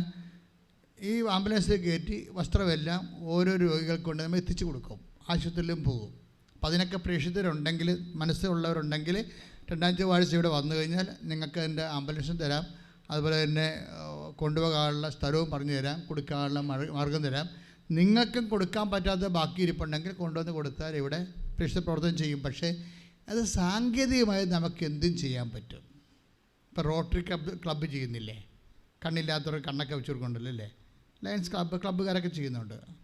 നമ്മുടെ നാട്ടിൻ പുറത്ത് തന്നെ ആൾക്കാരെ വണ്ടി ഇടിക്കുക വരൊക്കെ ചെയ്ത് കഴിഞ്ഞാൽ പഞ്ചായത്ത് മെമ്പർമാർ പിരിവെടുത്തിട്ട് അവർക്ക് കൊടുക്കും അല്ലേ? അങ്ങനെ എന്തെല്ലാം കാര്യങ്ങൾ നാട്ടിൻ പുറത്ത് നടക്കുന്നു. പക്ഷേ ഇതൊക്കെ സാങ്കേതികമായിട്ട് ആർക്കും, മനുഷ്യത്വത്തിൻ്റെ പേരിൽ ആർക്കും ചെയ്യാം. ഇതൊന്നും കൃപയായിട്ട് കൺവേർട്ട് ചെയ്യത്തില്ല. അതാ മനസ്സിലാക്കണം. ചിലപ്പോൾ വോട്ടായിട്ട് കൺവേർട്ട് ചെയ്യും. അത് രാഷ്ട്രീയത്തിൻ്റെ വിഷയത്തിന് അത് അവർ ചെയ്യേണ്ട കാര്യങ്ങളാണ്. പക്ഷെ കൃപയായിട്ട് കൺവേർട്ട് ചെയ്യത്തില്ല. കൃപയായിട്ട് കൺവേർട്ട് ചെയ്യാത്തതിൻ്റെ കാരണം, അതിൻ്റെ കാര്യം നിങ്ങളത് സാങ്കേതികമായി ചെയ്തുകൊണ്ടാണ്. ഇതെങ്ങനെ ചെയ്യേണ്ടതെന്ന് വെച്ച് കഴിഞ്ഞാൽ, ഇത് ഞാൻ ആ രോഗിയെ കാണുമ്പോൾ ക്രിസ്തുവാണെന്നുള്ള ബോധത്തിലാണ് നിങ്ങളത് സ്നേഹത്തോടെ ചെയ്യണം. അതാണ് പ്രശ്നം. ക്രിസ്തുവാണെന്ന് പറഞ്ഞ് ചെയ്താൽ പോരാ.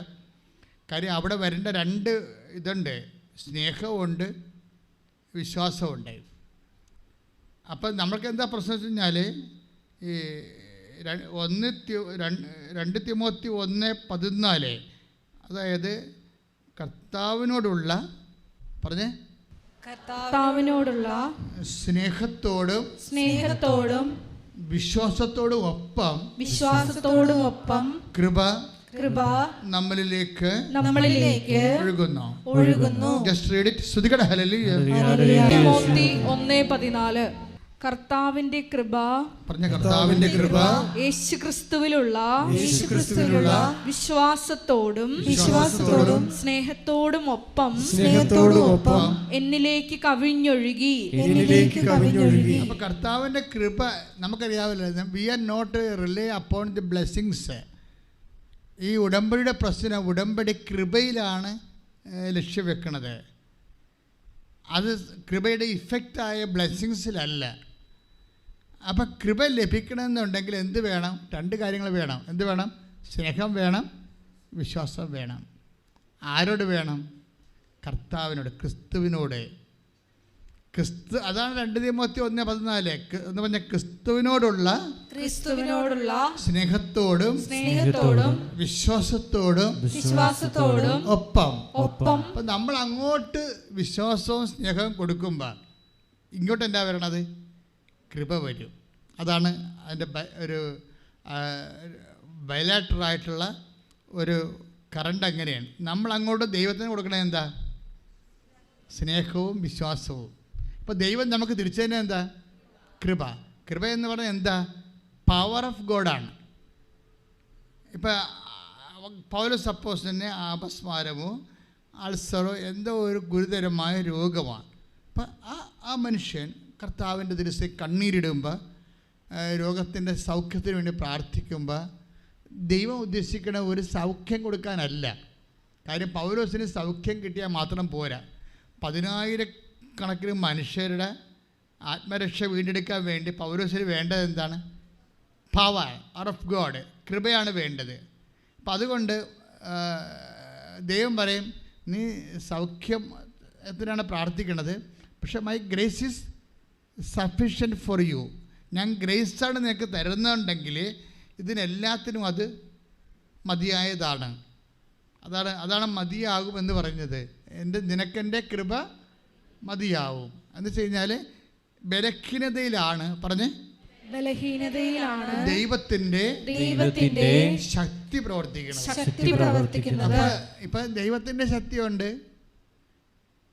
അല്ലേ? മനുഷ്യന്മാർക്ക് കുറേ തരം ശക്തിയുണ്ടല്ലോ, പലതരത്തിൽ. പാർട്ടിയുടെ ശക്തിയുണ്ട്, ദൈവത്തിൻ്റെ ശക്തിയുണ്ട്, പറമ്പിൻ്റെ ശക്തിയുണ്ട് അല്ലേ, പൊന്നിൻ്റെ ശക്തിയുണ്ട്, പണത്തിൻ്റെ ശക്തിയുണ്ട്, മൊത്തം ശക്തിയാണ്. അപ്പോൾ പക്ഷേ ബൈബിൾ എപ്പോഴും പറയണത് ബലഹീനതയിലാണ് ദൈവത്തിൻ്റെ ബലഹീനതയിലാണ് ദൈവത്തിൻ്റെ ശക്തി. അതാണ് പ്രശ്നം. ഈ ദൈവത്തിൻ്റെ ശക്തി പ്രവർത്തിക്കുന്ന ഒരു മോഡെന്ന് പറയുന്നത് എന്താണ്? ബലഹീനതയിലാണ്. അതുകൊണ്ട് എന്ത് പറയും? എൻ്റെ പൗലോസ് പറയും, ഞാൻ ബലഹീനനായിരിക്കുമ്പോഴാണ് ഞാൻ ശക്തനായിരിക്കുന്നത്. അപ്പം my grace is sufficient for you. നിനക്കെൻ്റെ കൃപ മതിയെന്ന് പറയുമ്പോൾ വാട്ട് ഈസ് ഗ്രേസ് എന്ന് പറയുന്നത് എന്താണ്? പവർ ഓഫ് ഗോഡ്, ദൈവത്തിൻ്റെ ശക്തിയാണ്. പക്ഷേ ഈ ദൈവത്തിൻ്റെ ശക്തി ഇപ്പം നിങ്ങൾ ഓർക്കണം, നിങ്ങൾക്കിപ്പോൾ ഒരു നിങ്ങൾ വിചാരിച്ച് ഒരു റാങ്ക് ലിസ്റ്റിൽ ലാസ്റ്റ് ആണ്, അത് കിട്ടും എന്ന് എല്ലാ കൂട്ടുകാരെല്ലാം പറഞ്ഞു. പക്ഷേ ഇപ്പോൾ നമ്മൾ കേൾക്കണ ആ റാങ്ക് ലിസ്റ്റ് ക്യാൻസലായെന്ന്. അപ്പോൾ നമ്മൾ ഉടനെ ഓട്ടോമാറ്റിക്കായിട്ട് ബലഹീനമായി പോകും അല്ലേ? പക്ഷെ കഴിക്കത്തില്ല, ആൾക്കാരോട് മിണ്ടത്തില്ല, വിഷം കൊടുക്കുകയാണെങ്കിൽ വേണമെങ്കിൽ ഭക്ഷണത്തിന് കൂടെ മേടിച്ച് കടിച്ചു കൊള്ളും. ഇത് ജീവിച്ചിട്ട് എന്തിനാണ് എന്ന് അങ്ങനെ ആൾക്കാർ ചിന്തിച്ച് ഡൗൺ ആയി പോകും. പക്ഷേ ഇവിടെയാണ് പറയണത് പരിശുദ്ധാത്മാവിനെ വേണമെന്ന് പറഞ്ഞതിൻ്റെ കാരണം. എന്താ കാര്യം? പരിശുദ്ധാത്മാവ് ഉണ്ടെങ്കിലാണ് ഓർമ്മിച്ച് തരണത്. എന്താ കാര്യം? നമ്മളിതിനെ തരണം ചെയ്യും.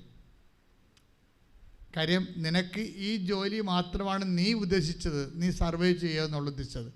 എൻ്റെ കയ്യിൽ എവർസോമിനി വഴികളുണ്ട് നിന്നെ രക്ഷിക്കാൻ വേണ്ടി. അപ്പം നീ ഒരു സ്ഥലത്ത് നിനക്ക് ഒരു കല്യാണം പോയി അല്ലെങ്കിൽ ഒരു കൊച്ചാഘോഷമായി പോയെന്ന് പറഞ്ഞുകൊണ്ട് നീ ഇപ്പോൾ ആകാശം ഇടിഞ്ഞ് വിടുന്ന പറഞ്ഞ് മോങ്ങി നടക്കേണ്ട കാര്യമില്ല. ഞാനാണ് നിന്നെ ശക്തനാക്കുന്ന ദൈവം.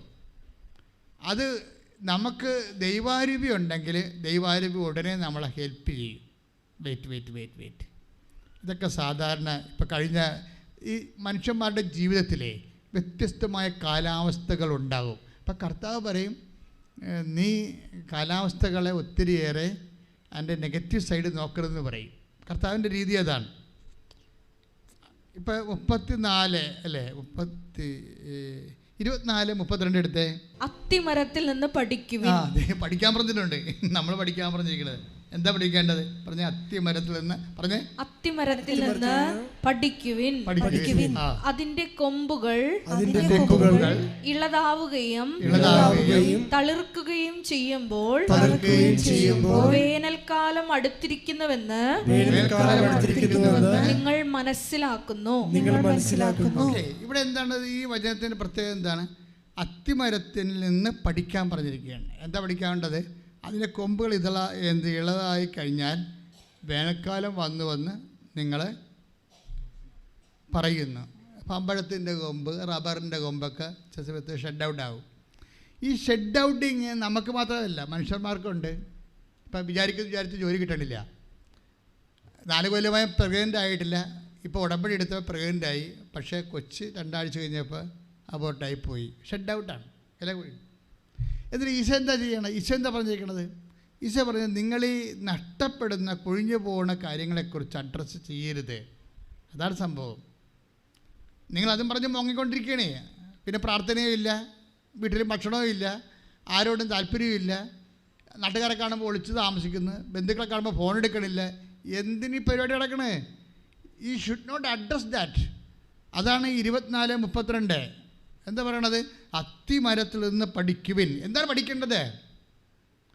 അതിൻ്റെ കൊമ്പ് ഇളതായി കഴിഞ്ഞാൽ വേനൽക്കാലം വരുന്നു എന്നാണ് നിങ്ങൾ പറയുന്നത്.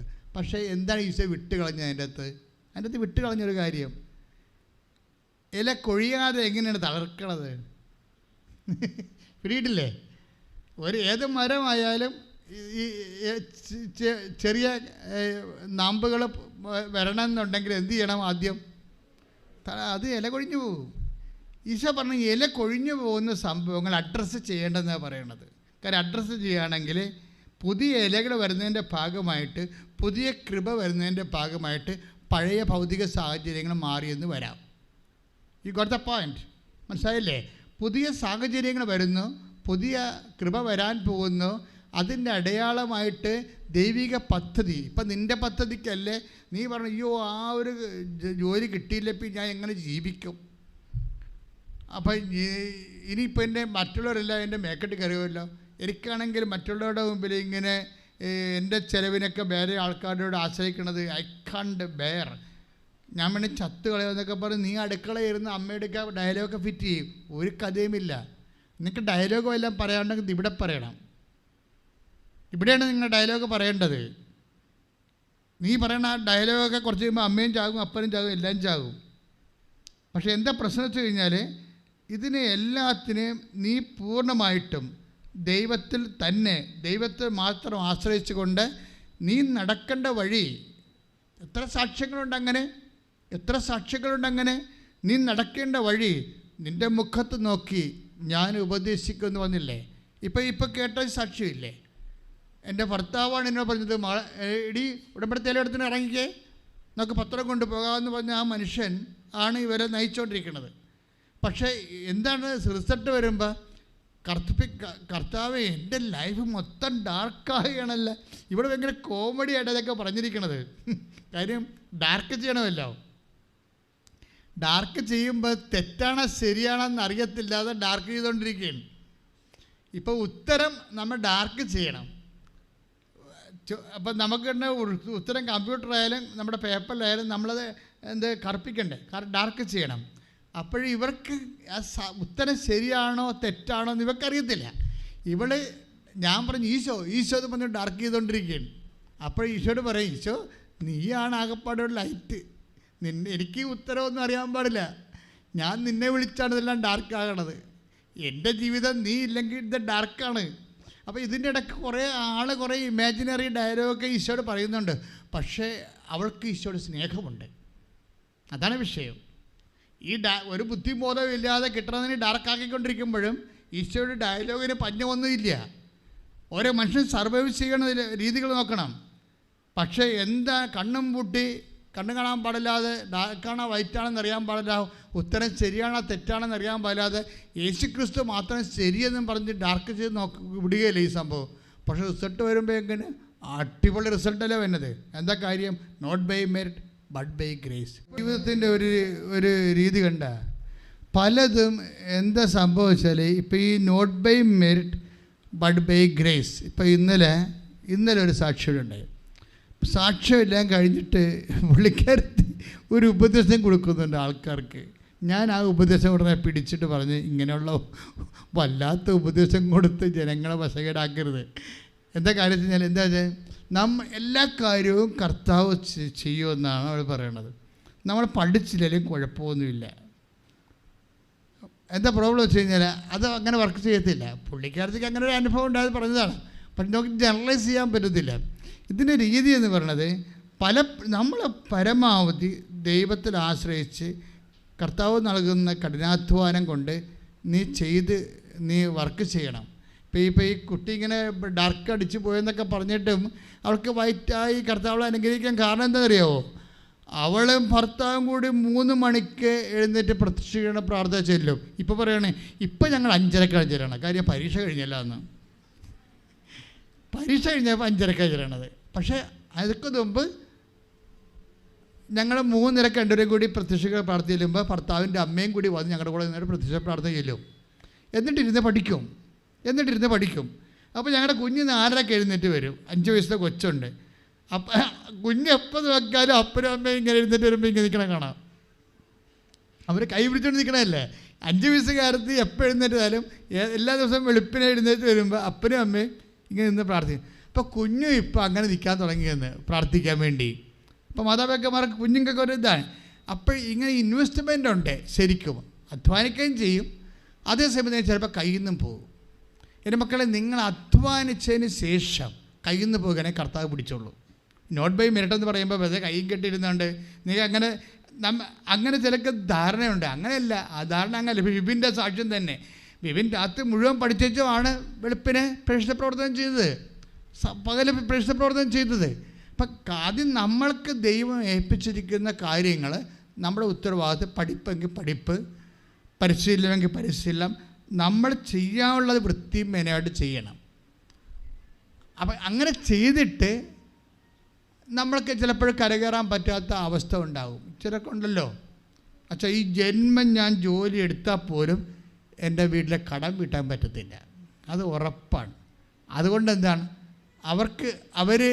അവർ ഈ ജന്മം അവർ തന്നെ അവർക്ക് ജോലി കിട്ടി ജോലി എടുത്താൽ പോലും അതിൻ്റെ ഒരു ശമ്പളം പെൻഷനും കിട്ടിയാൽ പോലും അവരുടെ കടങ്ങൾ തീരത്തില്ല. അപ്പോൾ എന്താ പ്രശ്നം? ഇത് മനുഷ്യൻ്റെ അവസ്ഥയാണ്. പല കാര്യങ്ങൾ ഇപ്പം ഇപ്പോഴത്തെ രീതി, നിൻ്റെ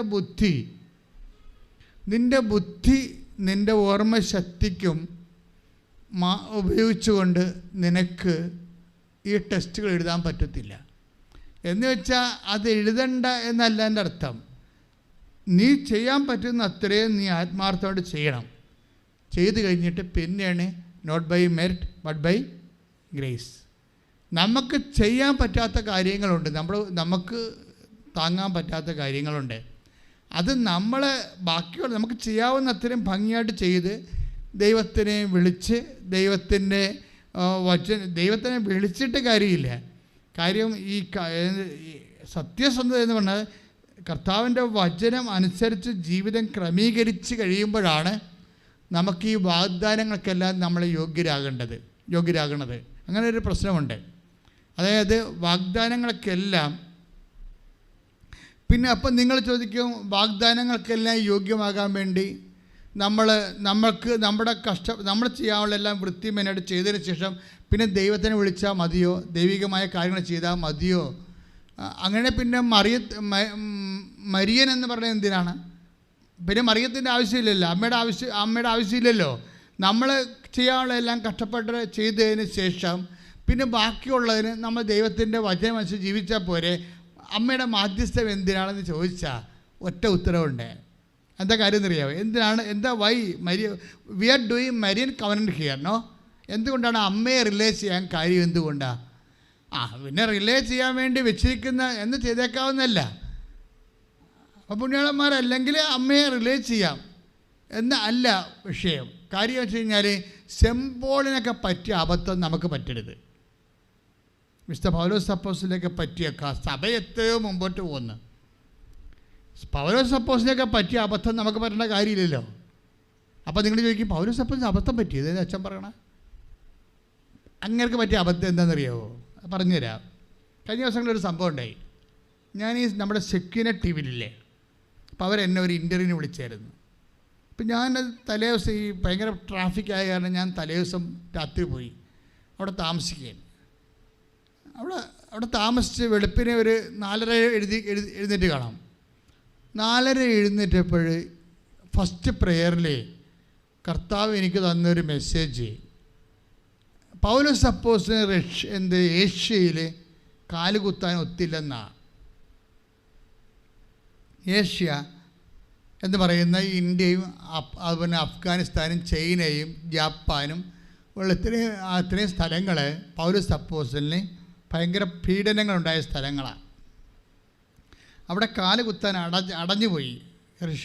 എന്ത് അത് ഞാൻ വെളുപ്പിനെ സെക്കൻഡിൽ സ്റ്റുഡിയോയിൽ പോകാൻ വേണ്ടി പ്രിപ്പയർ ചെയ്യാൻ വേണ്ടി എഴുന്നേറ്റപ്പോൾ എനിക്ക് ഫസ്റ്റ് മെസ്സേജ് ഇതാ കിട്ടിയത്. അപ്പം ഞാനെടുത്ത് എന്താണ് ഈ ഏഷ്യയിൽ പൗലോസ് അപ്പോസ്തലന് വാതിലടച്ചെന്ന് എന്തിനാണ് ഇപ്പം ഈശോ എന്നോട് പറയണത്? എൻ്റെ ആ വചനം എടുത്ത് പറഞ്ഞാൽ 2 തിമോത്തി 1:15. ഏഷ്യയിലുള്ളവരെല്ലാം എന്നെ ഉപേക്ഷിച്ചെന്ന് നിനക്കറിയാമല്ലോ. ഫിഗലോസും ഫെർമോഗനസും അവരിൽ ഉൾപ്പെടുന്നു. അല്ല, അപ്പം ഏഷ്യയിലുള്ള ശിഷ്യന്മാർ പൗലോസിനെ ഉപേക്ഷിച്ച കാര്യമാണ്. അതായത് ഇനി 2 കൊരിന്ത്യർ 1:8 വായിച്ചേ. സഹോദരങ്ങളെ, ഏഷ്യയിൽ ഞങ്ങൾ അനുഭവിച്ച ക്ലേശങ്ങളെ പറ്റി നിങ്ങൾ അറിഞ്ഞിരിക്കണമെന്ന് ഞങ്ങൾ ആഗ്രഹിക്കുന്നു. പൗലോസ് അപ്പോസ്തലന് ഏഷ്യയിൽ ഭയങ്കര തിരിച്ചടി കിട്ടിയ ആളാണ്. ഏഷ്യ എന്ന് പറയുമ്പോൾ തന്നെ ബ്ലോക്കായി പോകും. അപ്പോൾ ഇത് ഞാൻ പറഞ്ഞു, ഈശോ ഈ വെളുപ്പാങ്കാലത്ത് എന്നോട് ഇത് എന്തിനാ പറയണത്? ഞാൻ ഏഷ്യയിലല്ലേ സുവിശേഷ വേല ചെയ്യണത്, അവിടെ എനിക്ക് ബ്ലോക്ക് വരാൻ പോകുന്നുണ്ടോ? What you mean? അപ്പം ഞാനിങ്ങനെ നമ്മുടെ സന്തോഷ് കരുമാൽ പറയും, ബ്രദർ സന്തോഷ് കരുമാൽ പറയും, ബ്രദർ ജോർജ്, അതിൻ്റെ മെയിൻ ആൾക്കാർ. അപ്പം ഞങ്ങൾ സ്റ്റുഡിയോയിൽ കയറുന്ന മുമ്പ് കുറച്ച് നേരം എഴുന്ന പ്രെയർ ചെയ്തപ്പോൾ ഞാൻ സന്തോഷത്തോട് പറഞ്ഞു, ബ്രദറെ രാവിലെ എഴുന്നേറ്റപ്പോൾ ഈശോ ഏഷ്യ ബ്ലോക്കാകുന്നതിനെക്കുറിച്ചാണ് മെസ്സേജ് തന്നത് എന്ന് പറഞ്ഞു. അപ്പോൾ ഉടനെ സന്തോഷ് പറയും, അച്ഛാ അത് എന്നാ പ്രശ്നം വെച്ച് കഴിഞ്ഞാൽ, ഞാൻ മൈലാപ്പൂർ ചെന്നപ്പോൾ, തോമാസ് ലീഗ അടക്കിയിരിക്കുന്ന സ്ഥലത്ത് ചെന്നപ്പോൾ അവിടെ ഒരു ഗുഹ ഉണ്ട്. ആ ഗുഹയുടെ അവിടെ മാതാവിൻ്റെ ഒരു ചിത്രം വെച്ചിട്ടുണ്ട്, പഴയ ഒരു പുരാതനമായ ചിത്രം. എന്നിട്ട് താഴെ അവിടെ എഴുതിയിട്ടുണ്ട്, വിശുദ്ധ ഫ്രാൻസിസ് സേവിയർ ഇവിടെ ഈ ചിത്രത്തിൻ്റെ താഴെ 4 മാസം അടുപ്പിച്ചിരുന്നെന്ന് ഉപവസിച്ചുകൊണ്ട്. അപ്പോഴാണ് ഏഷ്യയിലേക്കുള്ള വാതിൽ തുറന്നു തന്നതെന്ന്. അപ്പം ഞാൻ ആകെപ്പാടെ ആത്മാവിൽ ഉരുകിപ്പോയി. എന്നോടിത് പറയാൻ വേണ്ടിയാ, നിങ്ങളോട് ഞാനിത് പറയാൻ വേണ്ടിയാ ഈശോ രാവിലെ വെളുപ്പിനെ ഏഷ്യ പ്രശ്നം പറഞ്ഞുകൊണ്ട് വന്നത്. എന്താ കാര്യം? പൗലോസിനെ പറ്റിയ ഒരു അബദ്ധം അതാണ്. കാര്യം അമ്മയുമായിട്ട് ബന്ധമില്ലായിരുന്നു. അത് കാരണം പൗലോസിനേക്കാൾ ഇരട്ടി ജോലിയാണ് ഫ്രാൻസിസ് സേവിയർ ചെയ്തിരിക്കുന്നത്. എന്താ കാര്യം? ഇന്ത്യയുടെ പ്രേക്ഷിത പ്രവർത്തനങ്ങളെല്ലാം കഴിഞ്ഞ് അദ്ദേഹം മൈലാപ്പൂര് പോയി അമ്മയുടെ രൂപത്തിൻ്റെ മുമ്പിൽ ഇരുന്നുകൊണ്ട് 4 മാസം അടുപ്പിച്ച് പ്രെയർ ചെയ്യുകയാണ്. ചെയ്ത് കഴിയുമ്പോൾ എന്താ സംഭവിച്ചത്? ഏഷ്യയിലേക്കുള്ള വാതിൽ തുറന്നു. അവിടെ നിന്നാണ് ജപ്പാനിലേക്ക് പോണത്, ജപ്പാനിൽ നിന്നാണ് ചൈനയിലേക്ക് പോണത്. കർത്താവിൻ്റെ സുവിശേഷം 2 വരങ്ങളിൽ എത്തിക്കാൻ വേണ്ടി പൗലോസ് പരാജയപ്പെട്ടെടുത്ത് ഫ്രാൻസിസ് സേവിയർ വിജയിക്കുന്നതിൻ്റെ കാരണം the only simple cause that is Blessed Virgin Mary, അമ്മ മാതാവിൻ്റെ സാന്നിധ്യമാണ്. കൈയിട്ടിച്ച് കർത്താവ്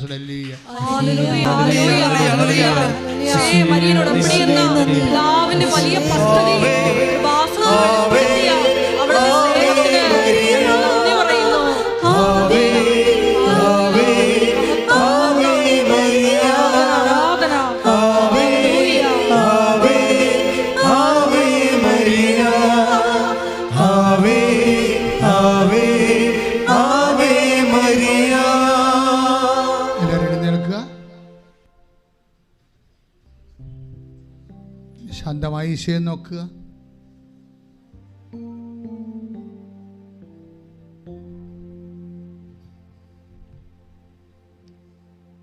വിശ്വാസത്തോടും സ്നേഹത്തോടും ഒപ്പം നോക്കുക.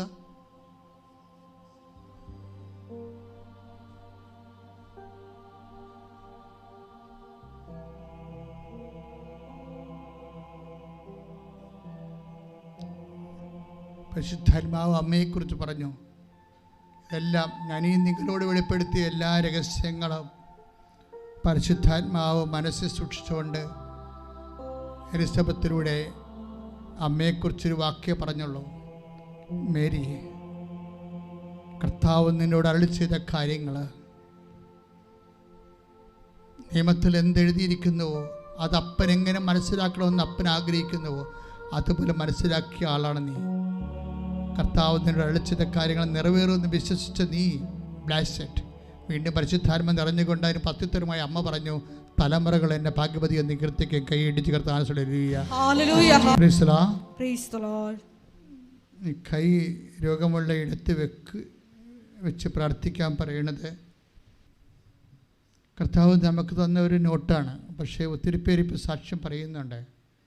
അതുകൊണ്ട് വീണ്ടും അച്ഛൻ പറയുന്നു, കർത്താവ് എഴുന്നള്ളിയിരിക്കുന്ന ഈ ഉജ്ജ്വലിക്കുന്ന നിമിഷങ്ങളിൽ അമ്മ ഉണർവോടുകൂടി നമുക്ക് സാക്ഷ്യം നൽകുന്ന, മധ്യസ്ഥം വഹിക്കുന്ന നിമിഷങ്ങളിൽ നിങ്ങളുടെ രോഗമുള്ളിടത്ത് യേശുനാമത്തിൽ നിങ്ങൾ കൈവെക്കുക. എവിടെയാണ് രോഗമുള്ളത്? തൈറോയിഡുകാരാണെങ്കിൽ തൊണ്ടയിൽ കൈവെക്കുക. ഓൺലൈനായിട്ട് ഇപ്പോഴേ എല്ലാ രാജ്യങ്ങളിൽ നിന്നുകൊണ്ട് ഈ ധ്യാനം കേൾക്കുന്നവരെ, ആശുപത്രിയിൽ ഇരുന്നു കൊണ്ട് ഇത് ധ്യാനം കേൾക്കുന്നവരെ, നിങ്ങളുടെ രോഗികൾ അടുത്തുണ്ടെങ്കിൽ അവിടെ രോഗമുള്ള ഇടത്ത് നിങ്ങൾ യേശുനാമത്തിൽ ഇപ്പോൾ കൈവെക്കേണ്ടതാണ്. കുറേയധികം മക്കളെ ഈശോ ഈ ആരാധന സമയത്ത് സുഖപ്പെടുത്തിയ സാക്ഷ്യങ്ങൾ ഈ ദിവസങ്ങളെല്ലാം ആൾക്കാർ ഇവിടെ വന്ന് പ്ലാറ്റ്ഫോമിൽ നിന്ന് പറയുന്നുണ്ട്. അതിൻ്റെ അർത്ഥമെന്ന് പറയണത് കർത്താവ് ഈ അടയാളത്തിലൂടെ പ്രവർത്തിക്കുന്നു എന്നുള്ളതാണ്. അതുകൊണ്ട് തന്നെ കഴിഞ്ഞ ദിവസങ്ങളിൽ ഒരു സാക്ഷ്യമുണ്ടായിരുന്നു. ആശുപത്രിയിൽ ഒരു മോള്, കുഞ്ഞിന് തൈറോയ്ഡ് 500 കുഞ്ഞ് വളരെ ഒരു ഡെലീരിയസ് ആയിട്ടുള്ള അവസ്ഥയിലാണ്. അപ്പോഴാണ് ആശുപത്രിയിൽ നിന്നുകൊണ്ട് ധ്യാനം കൂടുന്നത്. അപ്പോൾ അമ്മ കട്ടിലിരുന്നു കൊണ്ട് ഈ ധ്യാനം കൂടിക്കൊണ്ടിരിക്കുകയായിരുന്നു. അപ്പോൾ കുഞ്ഞ് തൊട്ടിലേക്ക് കിടക്കുകയാണ്. തൊട്ടിൽ കിടക്കുന്ന കുഞ്ഞിൻ്റെ കുഞ്ഞിക്കൈ എടുത്തിട്ട് അമ്മ കുഞ്ഞിൻ്റെ തന്നെ കഴുത്തിൽ വെച്ചുകൊണ്ട് അവൻ്റെ തൈറോയ്ഡ് മാറാൻ വേണ്ടി സ്തുതിച്ചുകൊണ്ടിരുന്നു. എന്നിട്ട് ആ സ്തുതിപ്പ് കഴിഞ്ഞപ്പോൾ ടെസ്റ്റ് ചെയ്തപ്പോൾ അത് നോർമലായെന്ന് പറഞ്ഞൊരു സാക്ഷ്യം ഇവിടെ കഴിഞ്ഞ ദിവസങ്ങൾ പറഞ്ഞിരുന്നു. അപ്പോൾ ഇതെല്ലാം ദൈവം അംഗീകരിക്കുകയാണ്. എല്ലാ തരത്തിലുള്ള ശുശ്രൂഷകളിലൂടെ ദൈവത്തെ ആരാണ് ദൈവമായിട്ട് ആരാധിക്കുകയും മഹത്വപ്പെടുത്തുകയും സ്നേഹത്തോടെ ശുശ്രൂഷിക്കുകയും ചെയ്യുന്നത്, അവിടെ എല്ലാം ദൈവം അടയാളം കാണിച്ചിരിക്കും. ദൈവവേദലെ നീ നിൽക്കുന്ന ഇടം കർത്താവിൻ്റെ സാന്നിധ്യമുള്ള ഇടമാണ്. അത് ലോകത്തെവിടെയായാലും ഇപ്പം കർത്താവിൻ്റെ വചനം കേൾക്കുന്ന ഈ സമയത്ത് നീ രോഗമുള്ള നടുവേദനയുള്ളവരെ നടുവിൽ കൈവച്ചുകൊണ്ട് പ്രാർത്ഥിക്കുക. കിഡ്നി രോഗമുള്ളവരും അവിടെ തന്നെ കൈവെക്കുക. ക്യാൻസർ 4th സ്റ്റേജാണ് 5th സ്റ്റേജാണെന്നും പറയണ്ട. അതൊക്കെ മനുഷ്യനുണ്ടാക്കിയ സ്റ്റേജുകളാണ്. പക്ഷെ നിനക്ക് ദൈവത്തെ വിശ്വസിക്കാം. എല്ലാ സ്റ്റേജിനും അതീതനാണ് ദൈവം. 1 കൊറിന്ത്യർ 15:26 പറയുന്നുണ്ട്, ദൈവം സമസ്തവും അവൻ്റെ പാദത്തിൻ്റെ കീഴിലാക്കിയിരിക്കുന്നതെന്ന്. ആ പാദത്തിൻ്റെ കീഴിലാക്കാൻ വേണ്ടി ഒക്കെ ദൈവത്തിൻ്റെ മുമ്പിലാണ് നിനക്ക് വേണ്ടി അമ്മ മധ്യസ്ഥം വഹിക്കുന്നത്.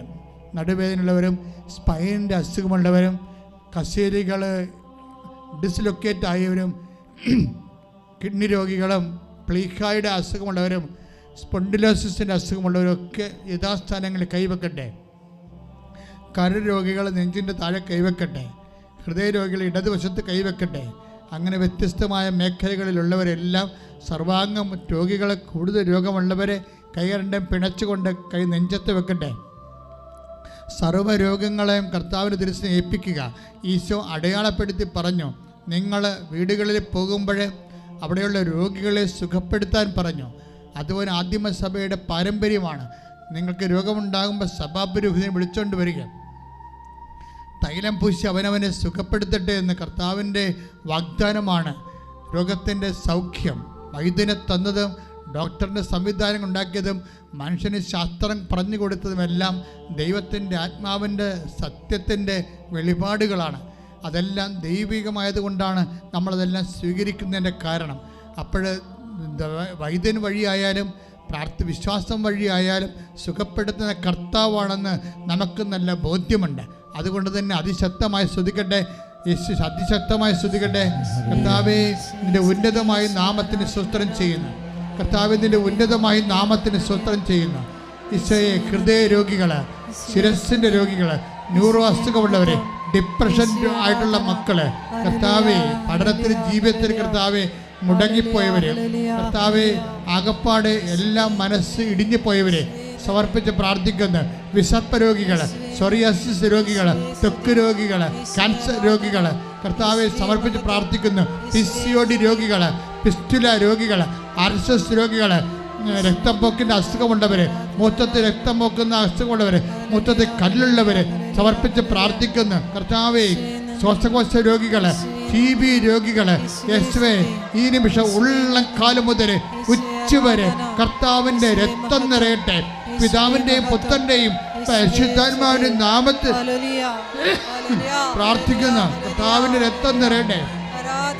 ശിരസ് രോഗികളെ, കണ്ണിന് കാഴ്ച മങ്ങിപ്പോകുന്നവരെ അവർ കർത്താവിൻ്റെ രക്തം നിറയട്ടെ, സ്പർശിക്കട്ടെ. യേശുവിൻ്റെ ഉന്നതമായ നാമത്തിലെ കർത്താവേ, അങ്ങയുടെ ഉന്നതമായ നാമത്തിലെ ഞങ്ങൾ നിന്റെ നാമം വിളിച്ച് അപേക്ഷിക്കുന്നു. അപ്പാ ദൈവമേ, നിന്റെ പുത്രനായ യേശുക്രിസ്തു നാമത്തിലെ കൈകളെ നീട്ടണമേ. നടുവിലെ അസ്ഥിരോഗങ്ങള്, പേശിരോഗങ്ങള്, ശ്വാസകോശ രോഗങ്ങള്, ശരീരകോശങ്ങളിൽ കർത്താവിൻ്റെ രക്തം നിറയട്ടെ. ഞരമ്പ് രോഗങ്ങളിൽ ബ്ലോക്കുള്ളവര്, തടസ്സമുള്ളവര്, ഉള്ളംകാലം ഒതിച്ചുവരെ മാരക രോഗങ്ങള്, തിരവ്യാധികള്, സ്രാവരോഗങ്ങള്, എപ്പിലെപ്സി രോഗങ്ങള്, ഓട്ടിസം രോഗങ്ങള്, അപസ്മാര രോഗങ്ങള് യേശുവിന്റെ ഉന്നതമായ നാമത്തിലെ, യേശുവിന്റെ ഉന്നതമായ നാമത്തിലെ, പിതാവിന്റെയും പുത്രന്റെയും പരിശുദ്ധ നാമത്തിലെ മാരക രോഗങ്ങള്, തീരവേദികള്, മരുന്ന് കഴിച്ചിട്ടും എത്ര ഓപ്പറേഷൻ കഴിഞ്ഞിട്ടും മാറാത്ത രോഗങ്ങള്, തീരാത്ത വേദികള് യേശുവിന്റെ നാമത്തില്, മനോരോഗങ്ങള് യേശുവിന്റെ നാമത്തില്, ത്വക്ക് രോഗങ്ങള് യേശുവിന്റെ നാമത്തില്, വിസർപ്പ രോഗങ്ങള് യേശുവിന്റെ നാമത്തില്, അസ്ഥി ഉരുക്കങ്ങള്, അസ്ഥി രോഗങ്ങള്, അസ്ഥി ശോഷണങ്ങള്, ശരീര ശോഷണങ്ങള് യേശുവിന്റെ നാമത്തില്, കർണപുടങ്ങൾ കഴിവില്ലാത്തവര്, സംസാരിക്കാൻ നിവൃത്തിയില്ലാത്തവര്, പല്ല് മാറാത്തവര് യേശുവിന്റെ നാമത്തില്, ഉള്ളംകാലം മുതൽ ഉച്ചവര്, മക്കളില്ലാത്തവര്, കൗണ്ടില്ലാത്തവര്, മൊബിലിറ്റി ഇല്ലാത്തവര് യേശുവിന്റെ നാമത്തില് ഇമ്പോർട്ടൻസി ആയിട്ടുള്ള എല്ലാ മക്കളും ഈ കല്ലിൽ നിന്ന് എബ്രാഹത്തിന്റെ സന്തതികളെ ജനിപ്പിക്കാൻ കഴിയുന്ന ദൈവമേ, ആകാശം ഭൂമി കടന്നുപോയാലും മാറ്റമില്ലാത്തതിന്റെ വാക്കിന്റെ ശക്തിയാൽ നാമത്തിൽ സൗഖ്യമാകട്ടെ. ശ്രദ്ധിക്കട്ടെ.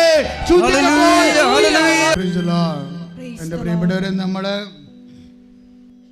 ഉടമ്പടിയിൽ വെച്ച മുഴുവൻ വിഷയങ്ങളാണ്.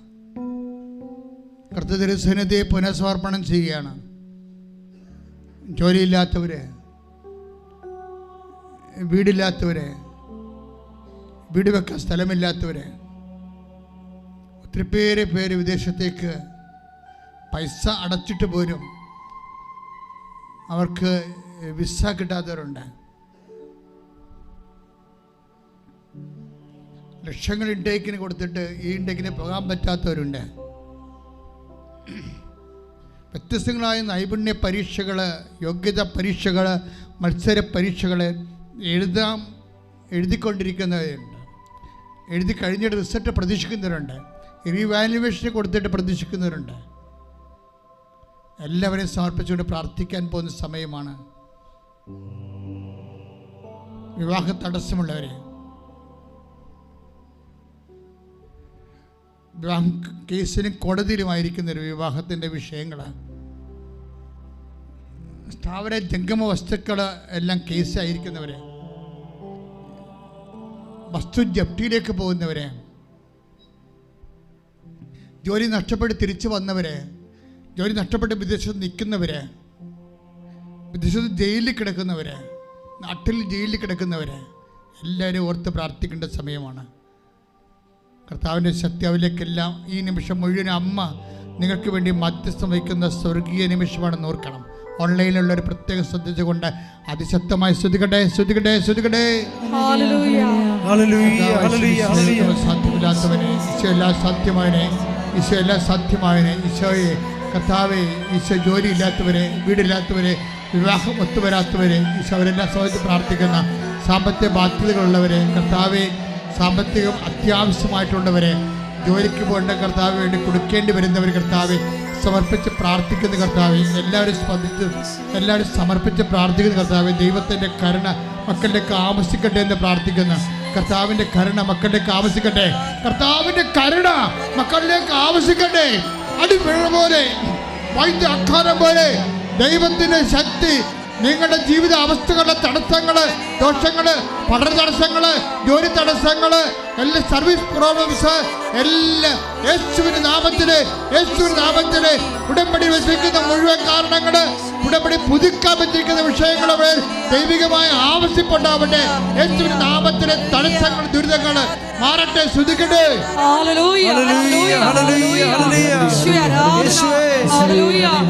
ഞങ്ങളുടെ ഉടമ്പടി നിയോഗങ്ങളെ ഏറ്റെടുക്കണമേ എന്ന് പ്രാർത്ഥിക്കുന്നു. കുടുംബങ്ങളെയും പ്രാർത്ഥിക്കുന്നു.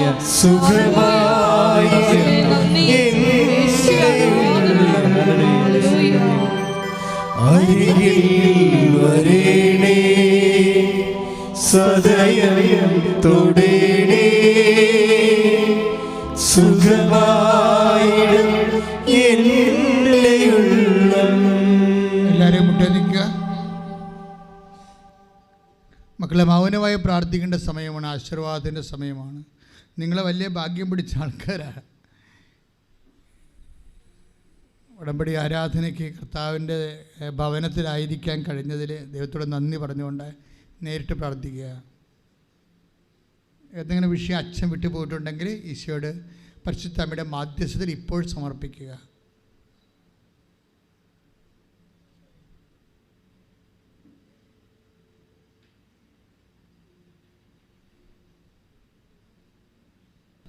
ആശീർവാദത്തിനായി നമുക്ക് കർത്തൃസന്നിധിയിൽ മാതാവിൻ്റെ മധ്യസ്ഥതയിൽ ശിരസ്സ് നമിക്കാം. നമ്മുടെ എല്ലാ ഉടമ്പടി നിയോഗങ്ങള് പരിശുദ്ധ അമ്മയുടെ മധ്യസ്ഥതയിൽ ദിവ്യകാരുണ്യ സന്നിധിയിൽ ഒരിക്കൽ കൂടി സമർപ്പിച്ച് പ്രാർത്ഥിക്കാം.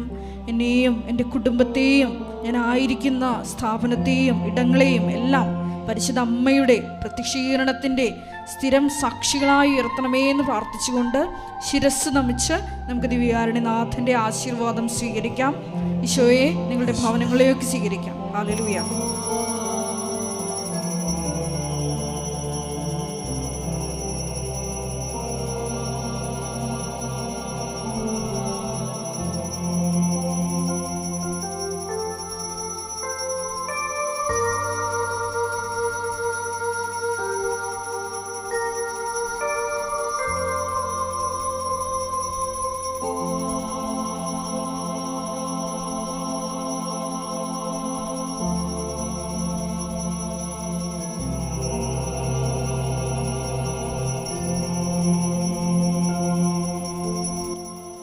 പരിശുദ്ധ പരമമാ ദിവ്യകാരുണ്യമേ എന്നും അങ്ങേക്കാരാധന. പരിശുദ്ധ പരമമാ ദിവ്യകാരുണ്യമേ എന്നും അങ്ങേക്കാരാധന. പരിശുദ്ധ പരമമാ ദിവ്യകാരുണ്യമേ എന്നും അങ്ങേക്കാരാധന.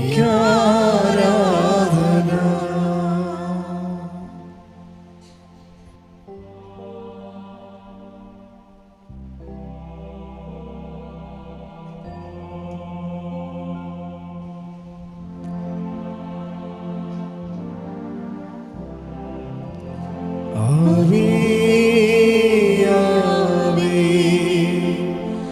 Ave Maria.